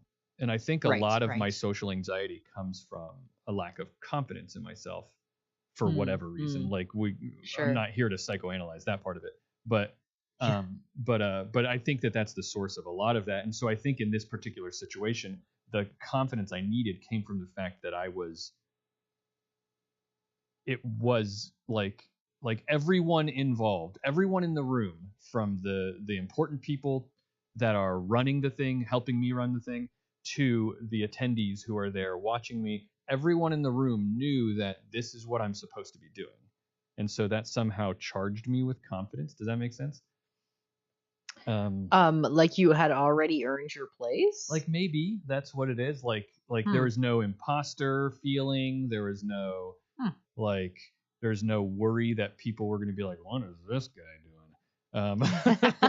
That kind of thing. And so, but since then, I have been in one or two situations where I felt myself going back to this old feeling of like being self-conscious and everything. And what I tried in a situation or two was telling myself to pretend, because I think there's something to acting a little bit, right? Just act like I'm supposed to be there. I'm supposed to be like, this is what I'm supposed to be doing. And it helped. It really helped, Maura. This is me giving a self-help talk now. There we go. It really helped me was just pretending that you are a person whose job it is to do this thing. Like you are in charge of this situation. Yeah. And you need to go. And one of them was, it's going to seem silly. So here it is a little embarrassing, because I am a little sometimes embarrassed of how anxious I get in normal everyday situations. Yeah. But one of them was at the post office. I just had to go to the post office, and I didn't have to just put an address on the envelope or the box and put it in the box. I had to go and talk to the person that was at the counter. And for whatever reason, I was feeling particularly vulnerable that day, and it was bothering me that I had to do that. And I said, you know what? I've done this before in a really scary situation and not been, thinking about Nerdtacular. And I said, so I told myself, you have to send this package because you work at an office or something, and that's what your boss told you to do. You need to go and do this thing, right? Like, and this is just part of your work. Like, just tell the story to myself. And I did. And it made all those feelings of whatever weirdness I was feeling in the moment about having to talk to a stranger, it just evaporated. Right? What? That's amazing. Yeah. And so it's a thing I've newly discovered, that like a technique I'm trying recently. And I love that. Yeah. Oh man, those kinds of little skills are so helpful when you have struggles with something that, stops you day to day. And you know what else? Nobody tells you when you're a kid that you will one day be in your 40s and still be struggling with these things, Oh, I guess that's true. Hey, I always did kind of assume as an adult I'll figure it all out. Right. I think though, there's different flavors of adults. Some that, and I think a lot of the vibes in the 90s were I know best. Well, that was the dominant. That was the most common flavor of adult. And also, I think our generation of adults, and just adults in general now, because I shouldn't say I think there are people older and younger than us that are adults that also feel this way, but the times they are a changing, like people are more comfortable with them admitting that they have weakness, in today's day and age, I think. Whereas in the past it might not have been so easy for people to do that. No, it really wasn't. It's very not a common trait among people in our parents' generation to be able to be like, to admit to struggles and things like that is difficult. I'm not crying. That's not what I'm wiping away. It's just sweat. Bobby's wiping away sweat. He's a little toasty over there. Yeah. In South Carolina. Yeah, but I don't think I can think of like a oh whew kind of like moment, because the type of person I am is if I get through a situation just barely, and like what you were originally describing, some embarrassing thing you were doing, and then nobody witnessed it, I usually just end up telling people, because I think I like think it's funny. Like, now that the moment's passed, I'm more okay with what happened, and, fair. And I just think it's a funny story, Well, I need some distance. This is like a year and a half ago. Yeah. I couldn't have told anyone that for the first few months. I would have not have. Which is why I have not heard that story before. Yeah. It's funny too, because I feel like people will bring stuff up like that I'm like, why would you even, like, it was something happened at work. Someone was like, oh, I'm sorry I was late. I was having a nap in my car and I didn't wake up in time to get into the building. And I was like, why would you ever admit that? In my mind, I was like, I would never in a million years tell someone that was why I was late. I would just be like, sorry, running late, and then try to like get my hair in place and go like that. Would I just the details would never come out, and I just that's so funny. Well, like, I don't know. I'm just the type of person who's comfortable with. I'm an enigma in terms of like why are you so anxious about these things but not about these? But who knows? Who knows why we are the way that we are? But when I'm often, as long as I'm comfortable with the people that I'm talking to, I'm comfortable with telling you basically anything about myself. You know, like as long as you're like obviously I wouldn't do that in every context, but like Maura, we're close enough that I can't imagine many things that I would be embarrassed to tell you that I like, because I think I just know that we're just people, you know, and I think that whether it be for whether I'm right or wrong, like I just assume that everybody also agrees, like, yeah, we're just people, and you're you know, like I don't know. And so, you know, I'm happy talking about, you know, gross bodily functions. I'm happy talking about, you know, dumb, embarrassing things that I did, about, you know, like it's, I don't know, it just doesn't. But context is important, I guess, or the relationship context I have with that person, you know. Interesting. So you're easily pre-embarrassed with strangers, but not easily embarrassed at all with close people. Yeah, I think that's accurate. Yes, the way you. It's a big spectrum, a big kind of swing between the two. Yeah. The two things. Yeah, and I still am to this day trying to figure out why you know, why it's so hard for me to call the orthodontist and make an appointment for my daughter, or you know, like you know, stuff like that. Well, that's a journey that you'll continue to be on, I'm sure. Yeah. For the next little while. For the rest of my life. Yeah. Glad to hear that you will admit all your embarrassing things right away. You're gonna use that against me, aren't you? I might.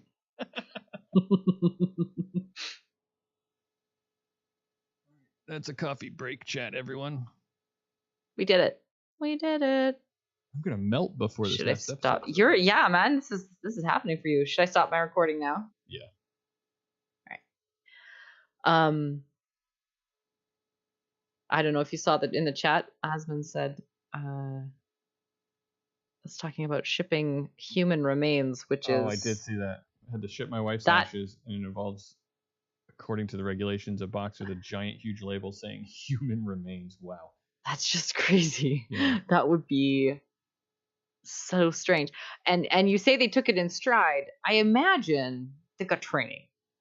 Right. Right. You work at the post office. Everything's supposed to be confidential. Like at a pharmacy, you don't yell out about someone's hemorrhoid cream when they're at the counter.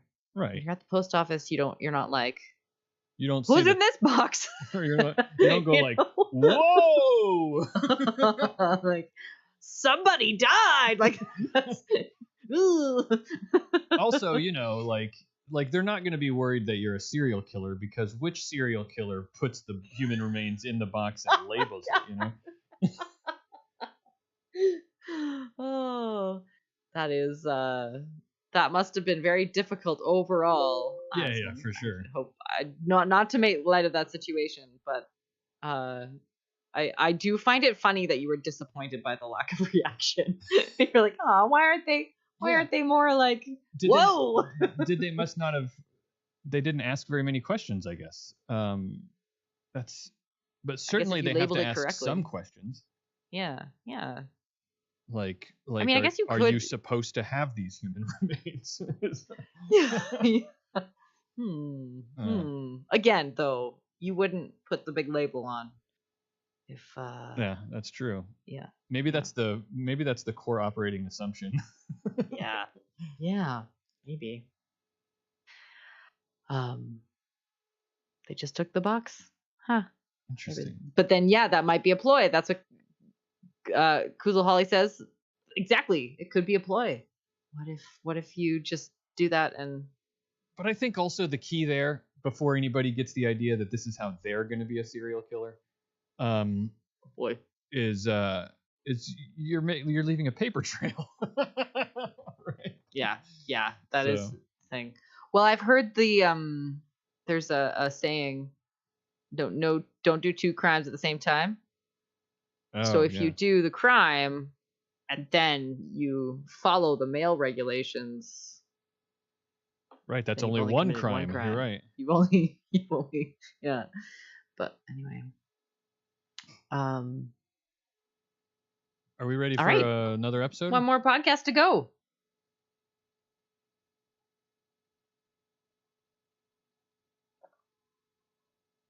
All right. This is the marathon live. Yeah. You're probably on a list now. I hope not. Also, how would they confirm that? Like, do you X-ray a box? And I'm so curious. I bet you I bet you there's all kinds of stuff like that. Yeah. There's got to be something.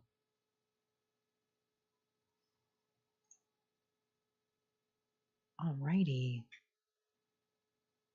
God, we have a theme in this episode too. You do. Accidental themes. I think we're just looking for them though at this point. We're being honest with ourselves. The theme about this one is learning. The theme is it's on the podcast. All right, we have to do a top of the show thing, and I said I was going to try to come up with something. I've got something that just popped into my head, and it's not science related, so not a top of the show thing. I'm talking about a pre-show thing.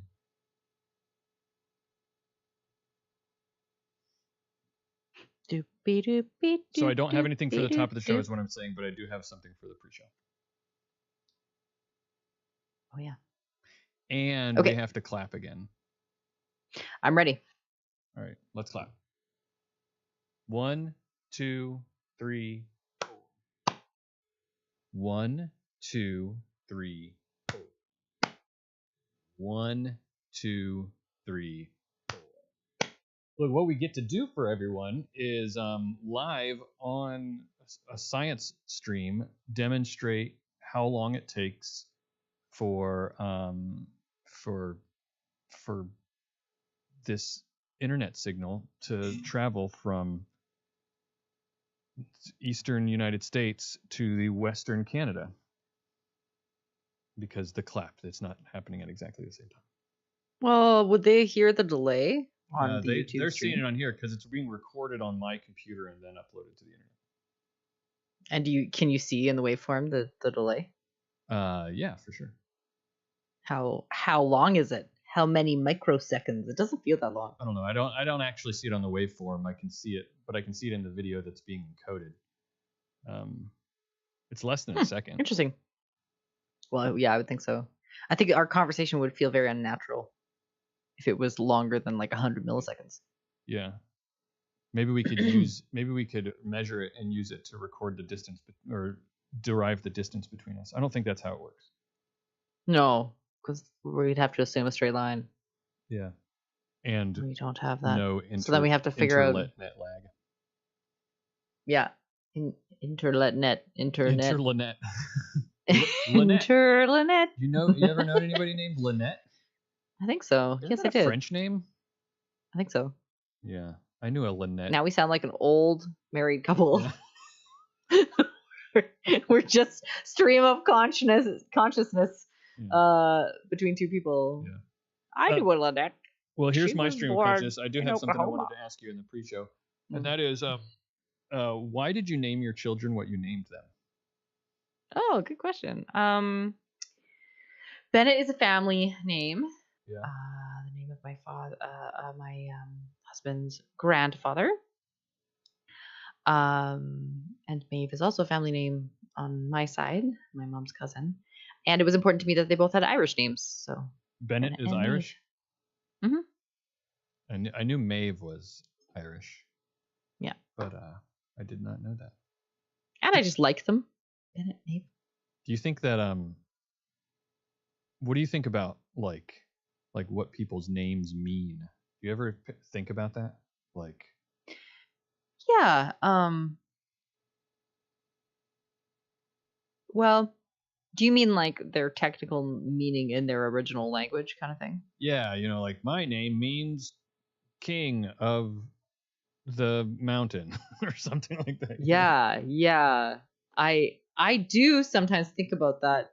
I did not consider it in the naming of my children. And the reason is because it kind of is meaningless in this context. Yeah. They're not like the actual meaning of the name in my context didn't matter to me because I'm not in that space and I don't speak that language. Right. Yeah. But it mattered to me as like a matter of like family connection and history. So yeah, I don't know. What about you? Did you consider that when you named your kids? No. My children are named after my favorite characters from Firefly, the TV show. Oh, Nice. Yeah. Oh, I didn't realize. Yeah, I never made that connection. Zoe was our first born, and if you've seen have you seen Firefly? Oh yeah. Okay, good. Oh, your I don't need to hand in my nerd card today. I got it. So Zoe, she was we liked that name because she's a really strong character in the show.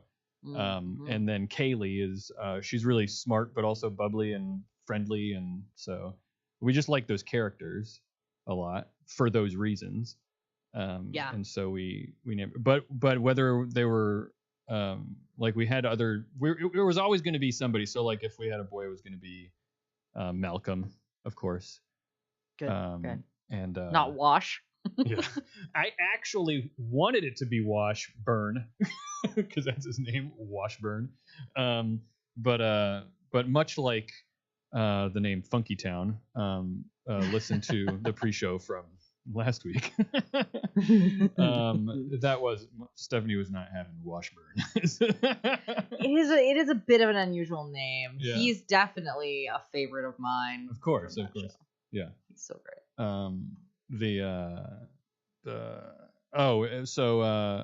Favorite Firefly joke I've ever heard is you just made me think of, which is how do the Reavers wash their spikes? How? They run them through the wash. Oh, come on. Oh. Sad. Yeah, that's a sad joke. That's a sad joke. That's funny. I was thinking about this names and their meaning because the other day my wife was we were talking with some people, and the subject came up of somebody's name being named like somebody being named Princess, right?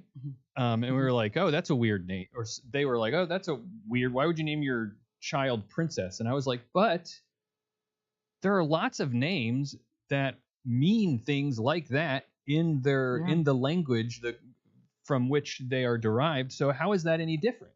It's not. Yeah. Like there's tons of, especially royalty, Baron. Yeah. Duke. But like any word you can think of that is just like you want to somehow, as a parent who's having a child, impart this feeling into the child you just had, like whether it be like king or or like Chancellor. I've read a couple chancellors. I don't know why I'm just thinking of lately. Like royal titles, but there are other words like if you named your kid friend or something like that, like Felicity. Yeah, there you go. There are all names like that, and so I thought that's not so weird. It's just that particular one never gets picked, and it also is a name that people frequently give their pets. So I could see that being a little strange for some people. They'd be like, "Oh, I had a dog named Princess," Right. So it's hard to separate that. But there's plenty of names that go across pets and humans. Well, could you name not you, but would it be weird to name your child Fido or Spot? Yeah, yeah, that would be odd. Yeah. But only because, I mean, it had to come from only somewhere. because we only associate it with, like dogs in cartoons. Yeah. Spot, though, that's a strange one because you're like, what are you?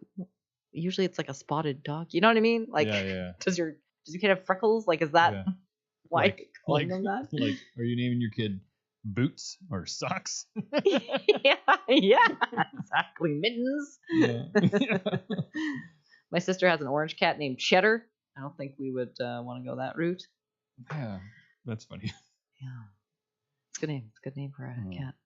Anyway, I one of the reasons too that I didn't really consider meaning, and maybe I should have, because maybe it'll become a thing at some point, is because my name means Mary. It's the Irish form of Mary. And Mary means bitter. And that's like really, like when you're a child looking up your name meaning, that's like kind of upsetting. When I was a kid, I was like, oh, and I didn't like my name already because it was quite unusual. Like in 1,000 years, some other culture looks up and they're like, your name is Turd. What does turd mean? I'm gonna, oh my god. Finding that out would be pretty upsetting. Yeah, exactly. So I never like loved my name, and that kind of didn't help. But yeah. Well, I'm sorry. It's fine. No, I'm good. I'm past it. You've processed it? I've processed it. Yeah. Well, I don't remember what my name means, honestly. So it must not have been, because I did learn at some point, but it must not have been very impactful. Yeah, that's the thing, is the context is not there. So my kids like their names, and I'm happy about that. Apparently, Robert means shining with glory. Oh my god, what? Dang! Holy moly! That's a lot of pressure to put on a kid. Yeah, that is something. You well, best of luck in your life of still working glory. on it. Still working on it. All right, let's record a glorious podcast. Shining with glory, Maura. Don't forget the shining part. Shining. You are very much shining right now. I know. Holy cow. Normally I'm out of here, right, when it starts to get too hot, and then but we're doing, this might be a really quick marathon. Recording. I'm sweating like a marathon. How we doing, chat? I think we just have Osman remaining. Too soon about the wash thing. Yeah, exactly. Good thing you didn't spoil too many people. I'm assuming that chat. Osman's name is Jay, since he said my name means the 10th letter of the alphabet. Yes, it is.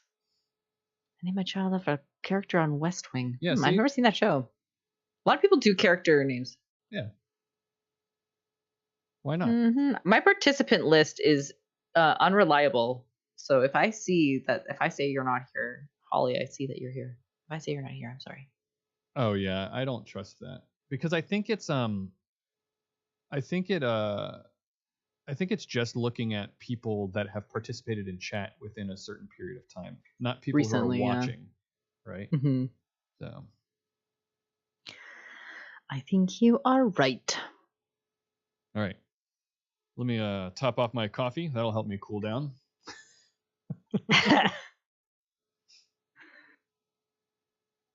It's not hot in here, really. It's just that the humidity seeps into the home as well. Like it's only so much you can do to keep it out. Do you own a dehumidifier? No. Is that a thing? It is, but I don't know that people that have them. I wonder if the reason is because you would just be generating pools of water. Like. Well, I think there's typically like a drainage system, like you put it where your sump pump or whatever drains. Oh, yeah. Do you have a sump pump? No. I guess you don't have a basement, so why would you need a sump pump? Yeah. There's too much moisture in the air and in the ground and everywhere. Everywhere there is moisture. No. Everywhere there is moisture. That sounds like you're quoting a children's book. Mm-hmm. We are getting a little unhinged here. All right, let's do it. We need to focus. Top of the show. Top of the show. I have something. Okay. Yeah. No, I don't. I'm not going to talk about that. It got potential to get very offensive. I might have some. Now everybody's gonna be like, what?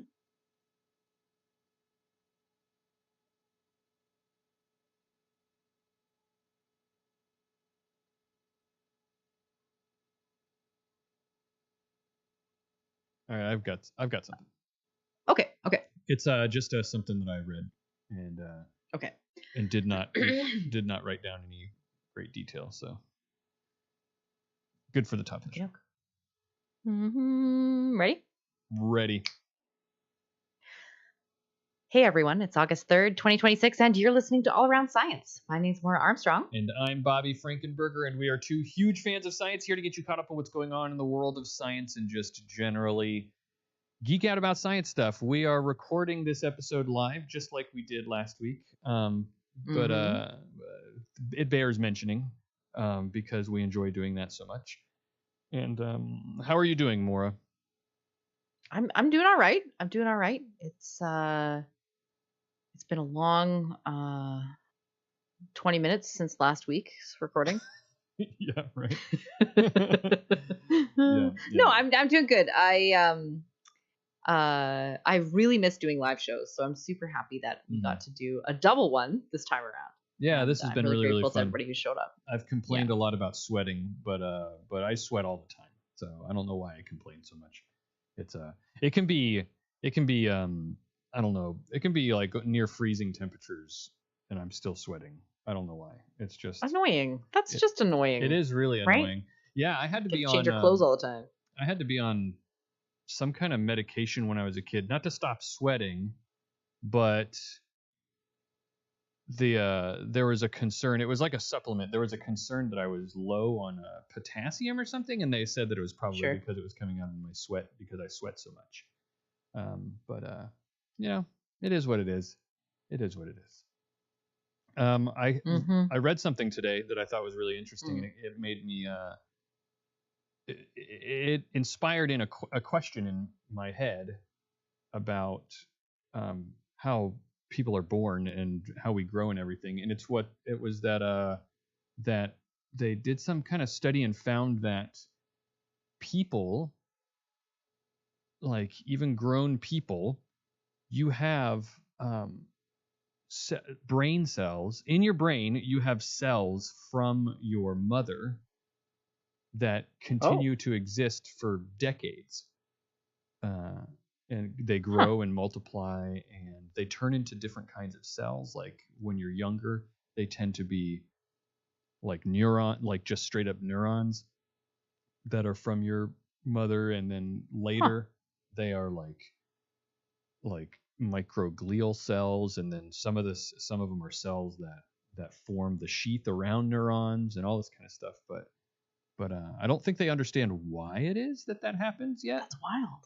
But there are cells that it's not so surprising that there would be cells in a newborn or in a developing like fetus or something like that, because you share blood with the person that you're growing inside of, right? So there being cells from your mother inside your body is not so surprising. But the surprising thing to me was that it was in the brain, because the brain is supposed to be very difficult to get anything into. Yeah. So that kind of implies to me, the non-expert, that it must have gotten in there while things were forming, because maybe the barrier, that the blood-brain barrier wouldn't have formed yet, But then also, second, that they continue to replicate and survive over generations, so that decades later they're still there, Well, I wonder too if the reason that brain cells in particular last longer is just because they don't, in general, they last long. Yeah. Compared to most of the other cells in our bodies. They do. But I do want to ask Yeah, I want to ask a question that's being posed in our live chat from Lydia. Aren't all cells from our mothers? Well, yes, in a sense, but the way that they differentiate this, and that's a good question. That's a good clarifying question, Lydia. Is what they did was they looked at the DNA, and it was DNA. It was the mother's DNA. The entire DNA, all of it was from the mother, and not the person's DNA. So it was someone else's DNA in those cells. And specifically the mother's DNA in the cells that they found. So that's why it's different than our own. Yeah. But well, that's crazy. That's all I have for that. I just thought it was really interesting. I'd never known that. So you very well. I think the numbers they found were like 70% of the people that they looked at had cells from their mother in their brain. And they think that it's probably actually more than that, because the ways that they were using to look for the cells were not super. They weren't able to see traces, because the method that they used was not that they were like scanning live cells. They were taking samples of brain tissue, and they get that in various ways. I know you're probably thinking like, oh my god, they took brain tissue, but there are reasons that you might have to, like hemispherectomies in children and all kinds of things. And but however they had brain matter from people of all different ages, and infants all the way up to adults, they used I forgot what the method is called, but it's a method where they take the cells and then they kind of like I don't know, grind them up and then and then they use another method to separate out the DNA and all that kind of stuff. So apparently the method that we're using would have missed some types of cells, or some cells that were small. Like if there was a very small percentage of the cells in the sample that they were looking at, it would have been missed and stuff like that. So they think it's probably more than 70%. Now, you said decades. Is this like into your 40s, your 50s? Yes. They had people, I think, in their 80s in this study. Oh boy. That still had. Wow, so it's like your whole life. Yeah, for sure. So guess that's your mom's in your head. There we go. That's the headline. All right. That's the tagline. Yeah. But we have more well-researched science to talk about. Yes, with that strange thought in our minds that we apparently share with our mothers, let's get on to the science.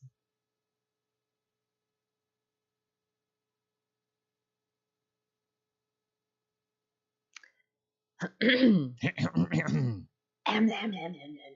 some more tea. I can't drink coffee in the afternoon. I'm not supposed to. Not by like doctor's orders or anything, but my personal rule. But well, here we are. Okay. Right. So I found something out recently while doing this research, that dolphins have their own signature whistles. Did you know this? Like each individual? Yeah, they have their own signature whistle. It's like a catchphrase. Sort of, yeah. Like the fawn's going, hey, or like... Yeah. They use it when they're approaching each other. So kind of like identifying themselves then. Sorta, yeah. This is something my daughter used to do when she was really small. She would go... She'd walk into a room.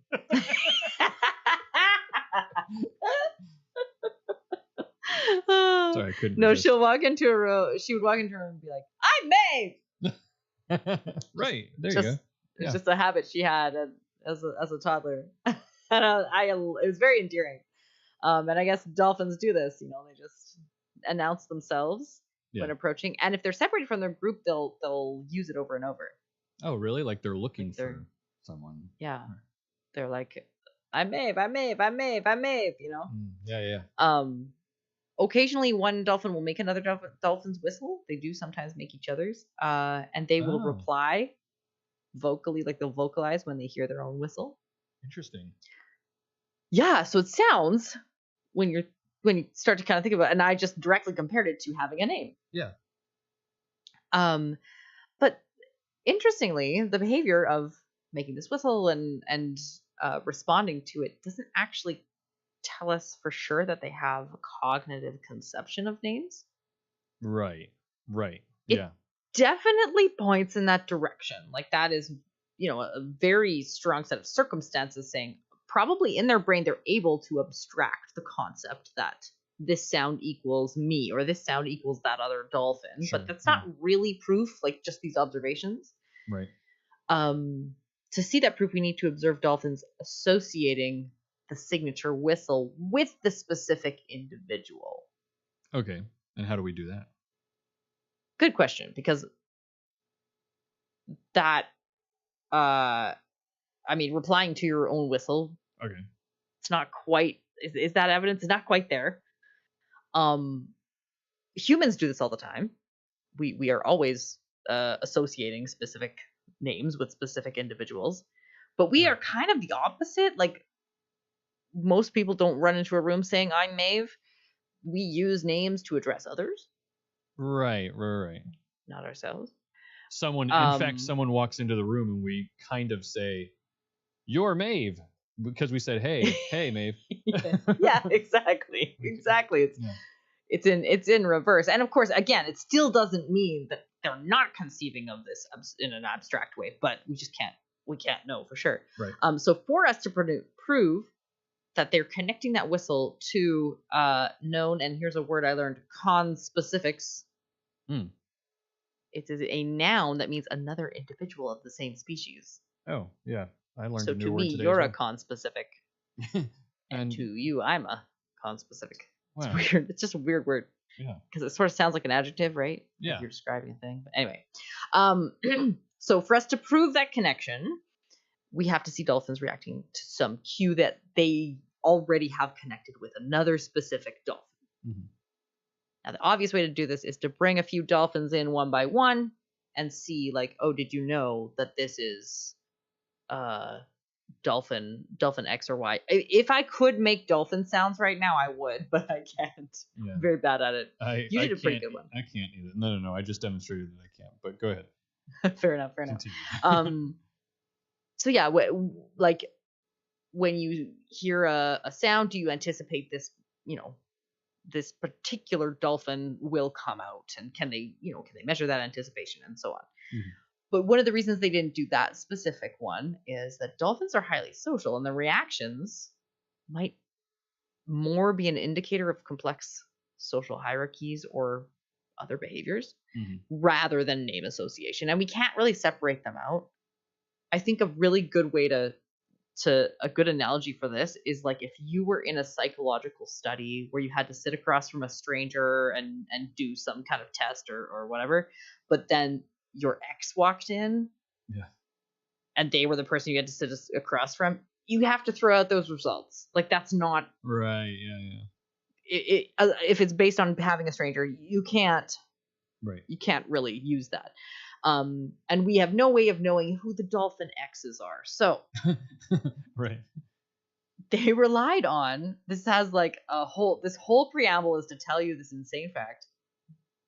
Another thing I learned, they relied on another method of dolphins identifying individuals by tasting each other's pee. Oh, I have heard about this.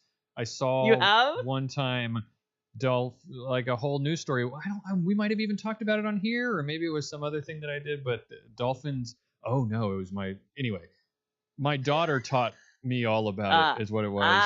Dolphins shooting pee into the air and like a fountain and swimming through it and all this. There's all sorts of weird pee behavior with dolphins. You're right.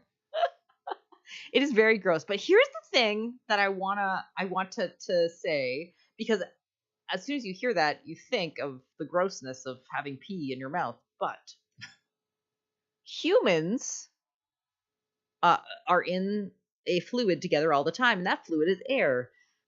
True. Dolphins are in a fluid together all the time. That fluid is water. This is sort of like if somebody farts. Yes. Because then you're breathing and you smell it, and but just like it's not like we're farting and intentionally smelling it. Like, I'm gonna push back a little bit. The analogy ends. Yes. However, it is true that you can start to recognize the smell of your family's farts, your individual farts. Okay. I will give you that. Yeah. Right? Yes. Dolphins know each other by the taste of their pee. Okay. So maybe it's more like, Dad, I know you just peed. I got swim through your gross pee. Yeah. No, I don't. I think they actually, because in this study, they took some urine from dolphins, donor urine. How did they collect it? I did not look into that. And they poured it in front of dolphins, and then they measured how long they spent like tasting it. And you are right; it is very deliberate. They spend more time tasting pee than water. Yeah, they went back for seconds, kind of deal. Wow. And they also, dolphins actually have very bad sense of taste. That's why they had to go back. Right, I guess they've lost 4 of the 5 taster. We've got like sweet, sour, salty, etc. They only have one. I don't even know which one it is, but they only have one. It's the pee one. The pee one, yes. So they don't even know how they're tasting it, but they know they can taste it. Okay, so all that to say, here is the method that they use to see, are they associating the whistle with this specific dolphin? They poured a little bit of donor pee in front of the dolphins that they were testing, and then simultaneously played that dolphin's whistle on an underwater speaker. So they had Flipper's pee and then Flipper's sound. Okay. The test dolphins spent the most time investigating a matching pee/sound combo of a dolphin they knew than anything else, than any other combination. So they tested also like an inaccurate combination. They tested a dolphin they don't know. They tested the sound by itself. They tested the pee by itself. So out of all those combinations, the dolphin is expecting now. They hear the sound. They taste the pee. They are expecting that dolphin to be there. So they kept kind of looking for them, essentially. They were sort of spending more time in that area. Yeah. And so that evidence is evidence that dolphins are able to create and apply labels in this sense, or what I've been calling names. It's a mental structure that represents groups or individual entities. And this is unique as far as we know in terms of evidence, that there's not really other evidence of being able to do that in the same very clear way. Right. So I thought that was very fascinating. Unfortunately, I read this paper and got into it and started doing my notes and realized that the paper itself is 4 years old. Oh. So it's not news. I'm sorry. You're but it's crazy. It's still interesting. Yeah. It is so interesting. Because I think about all sorts of things that, like, maybe it's not, associating it with a dolphin, or maybe it's not doing it for this reason, or maybe it's not doing it for that reason. But I think what it is safe to say probably is that because they're spending the most time with the pee and the calls that match, and also match with a dolphin that they spend a lot of time with, that there must be, whether it's names, whether it's whatever, there's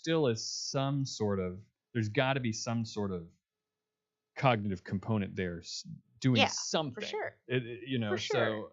So that's what's interesting to me, is that implies some sort of enough cognitive complexity for that to be happening, for them to be making that connection. Yeah, I think you're absolutely right.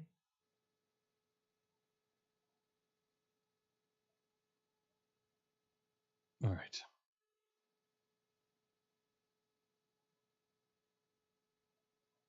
I'm back to not feeling hot again. Oh, good. My daughter has been, I know you are a 3D printing household now. My daughter has been into making these clicker things lately. This one is a little piece of sashimi. Oh, I was gonna say. Or I should say, what is it? Nigiri. Nigiri, yeah. Yeah, so it's the rice part on the bottom, and then the sashimi you push on the top, and it clicks. Here, click, click. Yay, that's fun. I have discovered that the sound of two pieces of 3D printed plastic sliding against each other is a sensory horror show for me. Oh my god, is it? Yes, and it's not great because every fidget they make basically does that. Well, there's so I'm like, you can do this in your room. Yeah, all the layers sliding against each other makes like almost a high pitched whiny kind sort of squeak. A high pitched whispery like scrape, and it is horrible. Like my misophonia or whatever it is that makes me cringe at sounds is just like intensely activated. Yeah, it's like someone took someone walking in corduroy pants and turned it up really fast, like high pitch. Brand new corduroy pants. Yeah. Oh yeah. All right. You ready for this? For our final news of the day? Yes, I'm ready.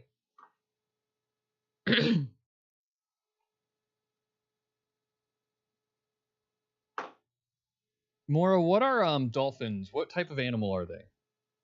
Marine mammals? Well, yeah, but more specific than that. They're I don't know. They're not cetaceans. That's a whale, right?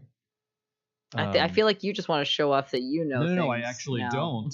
I don't know either. Dolphins are I don't know what they are, but they are the same thing as what orcas are. Orcas are commonly called killer whales, but they're not whales at all. Porpoises, right? Is it porpoises? Orcas. I thought that was a whole separate type of animal. You can see that Bobby and Maura are not marine biologists. Yeah, but whatever that is, they might even be cetaceans as well. It just might be whales are also, but it doesn't matter. They share a family group of some kind. Yes. The point is that orcas are more closely related to dolphins than they are whales, and that's what I was thinking about because I read a news item about orcas that I wanted to share with you. This might be the tightest accidental theme we've ever had. Might be. And orcas are really, really cool, really, really fascinating, just like dolphins are. We've learned so much about how intelligent orcas are and all the crazy behavior that orcas have, and but recently researchers documented new feeding behavior. They think it's feeding behavior anyway. They're not totally sure, but it's never before been seen in orcas. They were working together to ram a sunfish so hard that it explodes into hundreds, maybe thousands of pieces underwater. Oh my gosh. Yeah, that's how hard they ram into it. So this new behavior is based on two separate observations, two videos that were taken by two separate tourism operators that were filming underwater. And the first one was back in 2 years ago, in July of 2024. And the video shows, and if you look this up or if you look in our show notes, I'll have the article. There's a video there that you can see.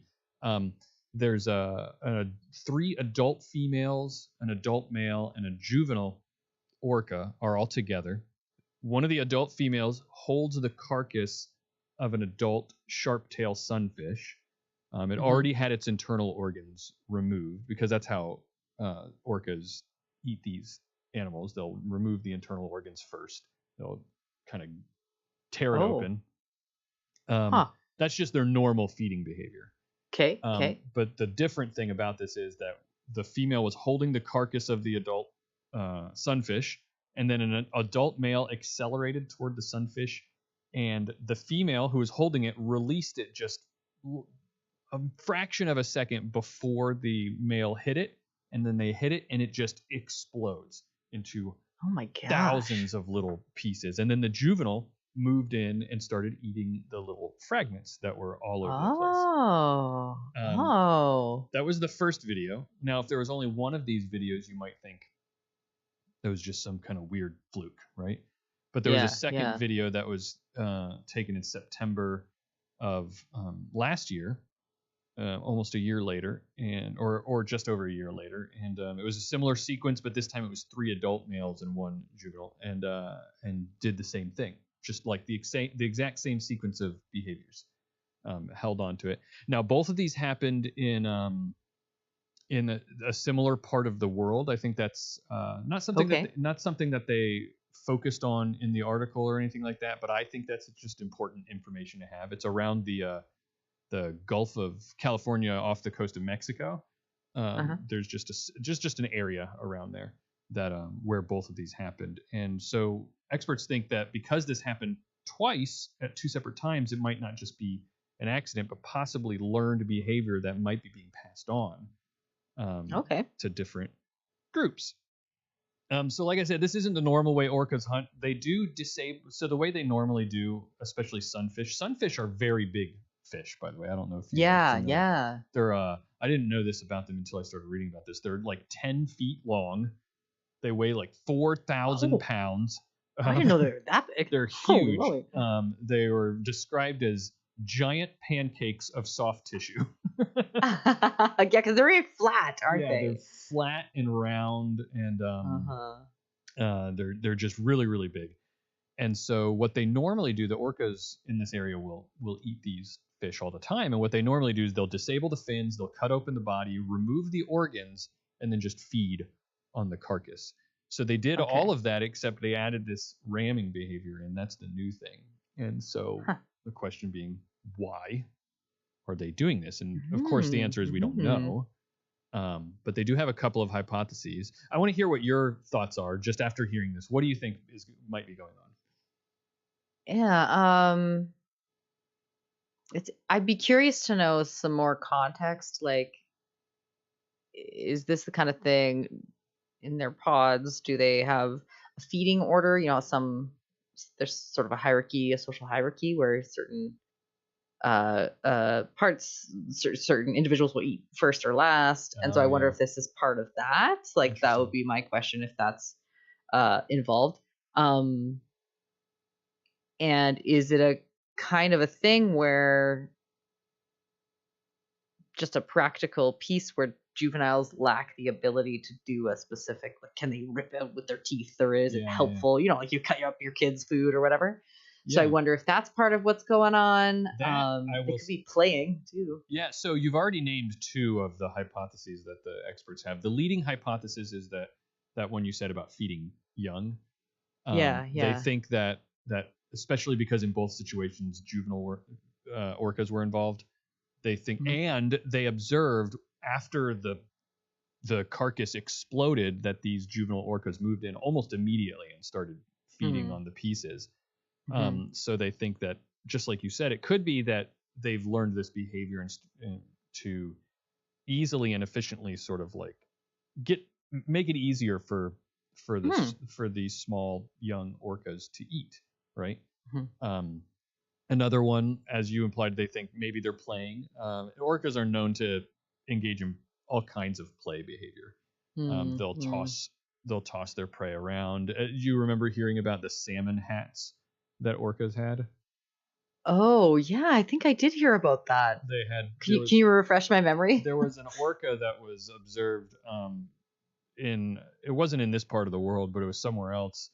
Would take a dead salmon, and put it on its head and swim around with it against its head, and doing nothing else but that. And then they observed other orcas in the same general area starting to do the same thing. And so it was isolated just to this area. They never observed orcas. Trend. Yeah, right. So that's what a lot of the news talked about, is like, were they like some fashion trend among orcas? But the orca influencers. Yeah, right. The point is that they're obviously known to engage in sort of like play behavior that doesn't seem to have any obvious like survival purpose, right? Yeah. So maybe that's what they're doing. They're just playing with their food, quite literally. Maybe it's just cooperative processing of food is another hypothesis they have. It could just be more efficient to do this and get everybody to eat all at once. right? Rather than everybody having to take turns feeding on one large carcass. Because they also are known to have cooperative hunting behaviors. So maybe they're just learning to do that.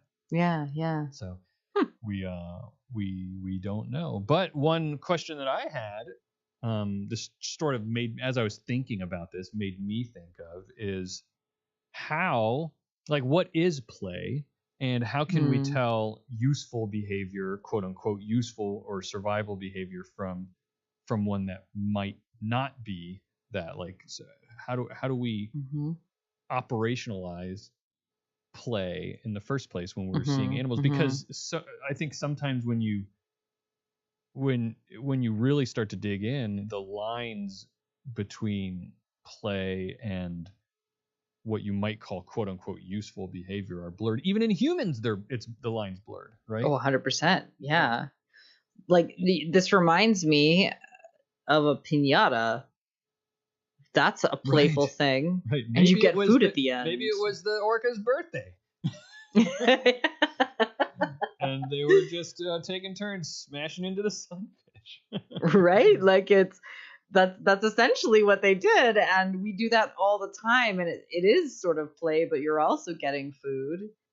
And I think we did an episode about play a while back, and the scientific definition I found is like an activity that has no purpose, really. Like, and it doesn't have to, not everything is play if it has no purpose, but part of it is that it truly does not advance your level of food safety, security.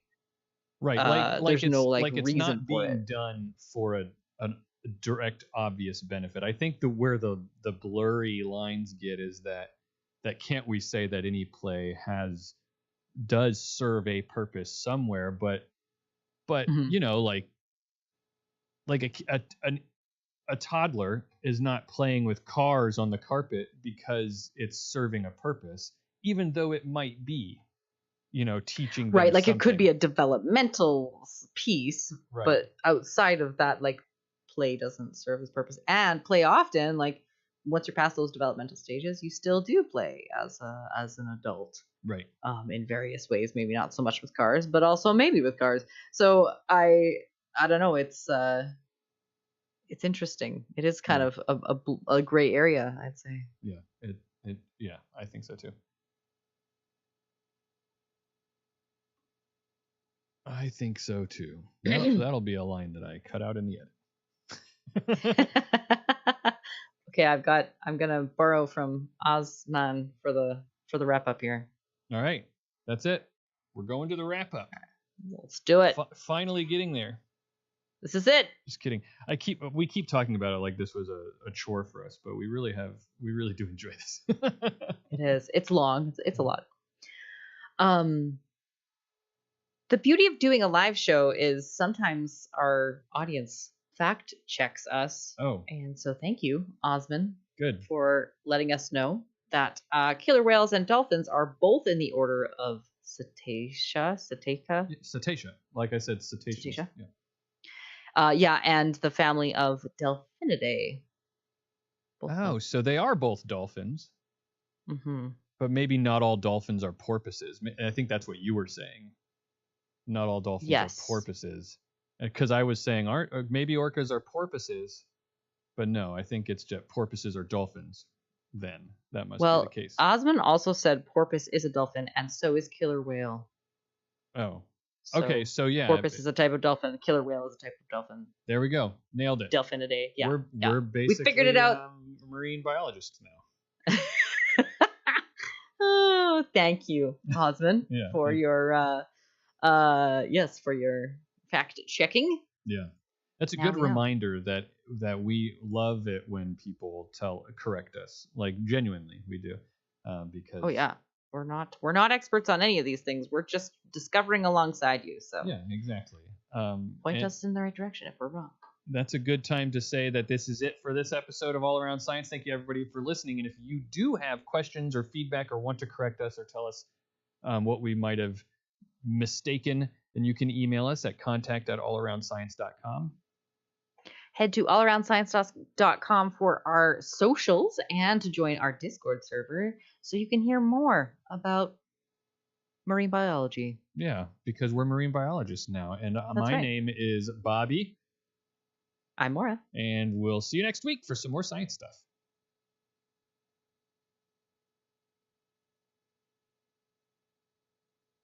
Beep blorp.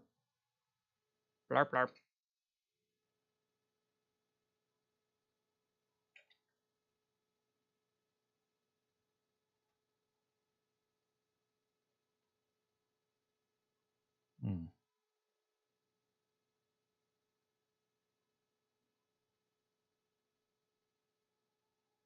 Dolphin fish. All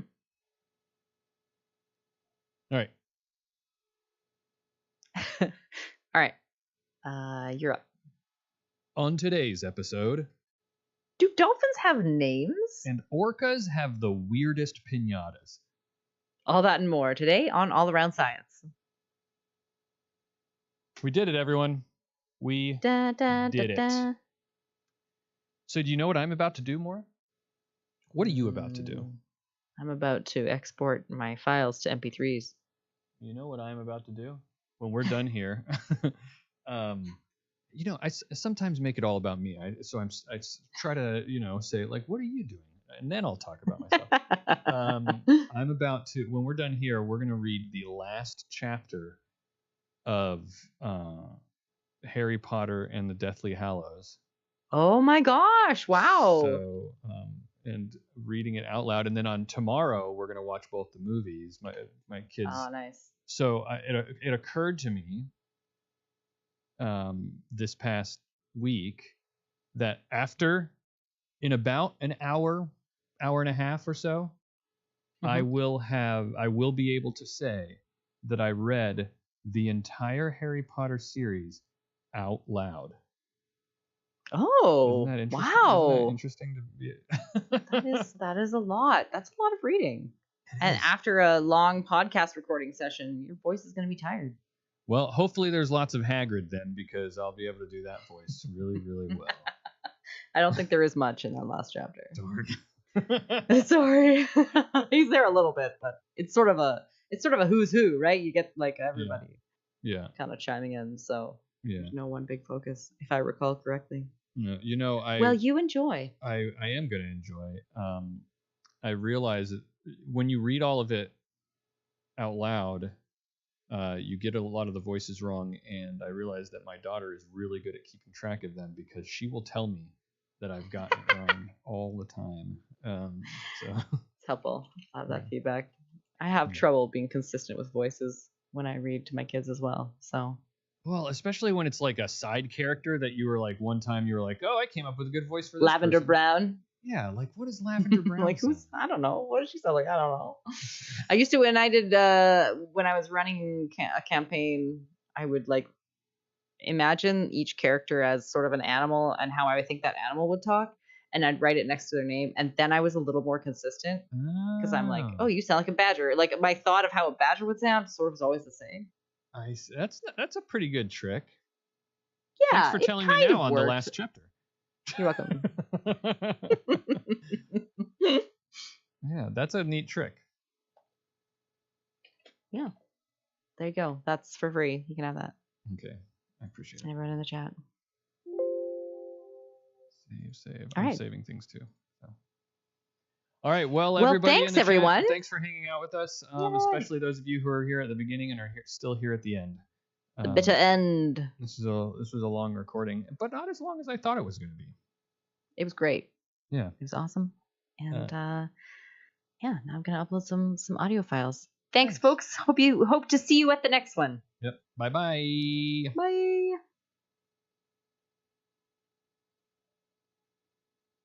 I'll be right back. Okay.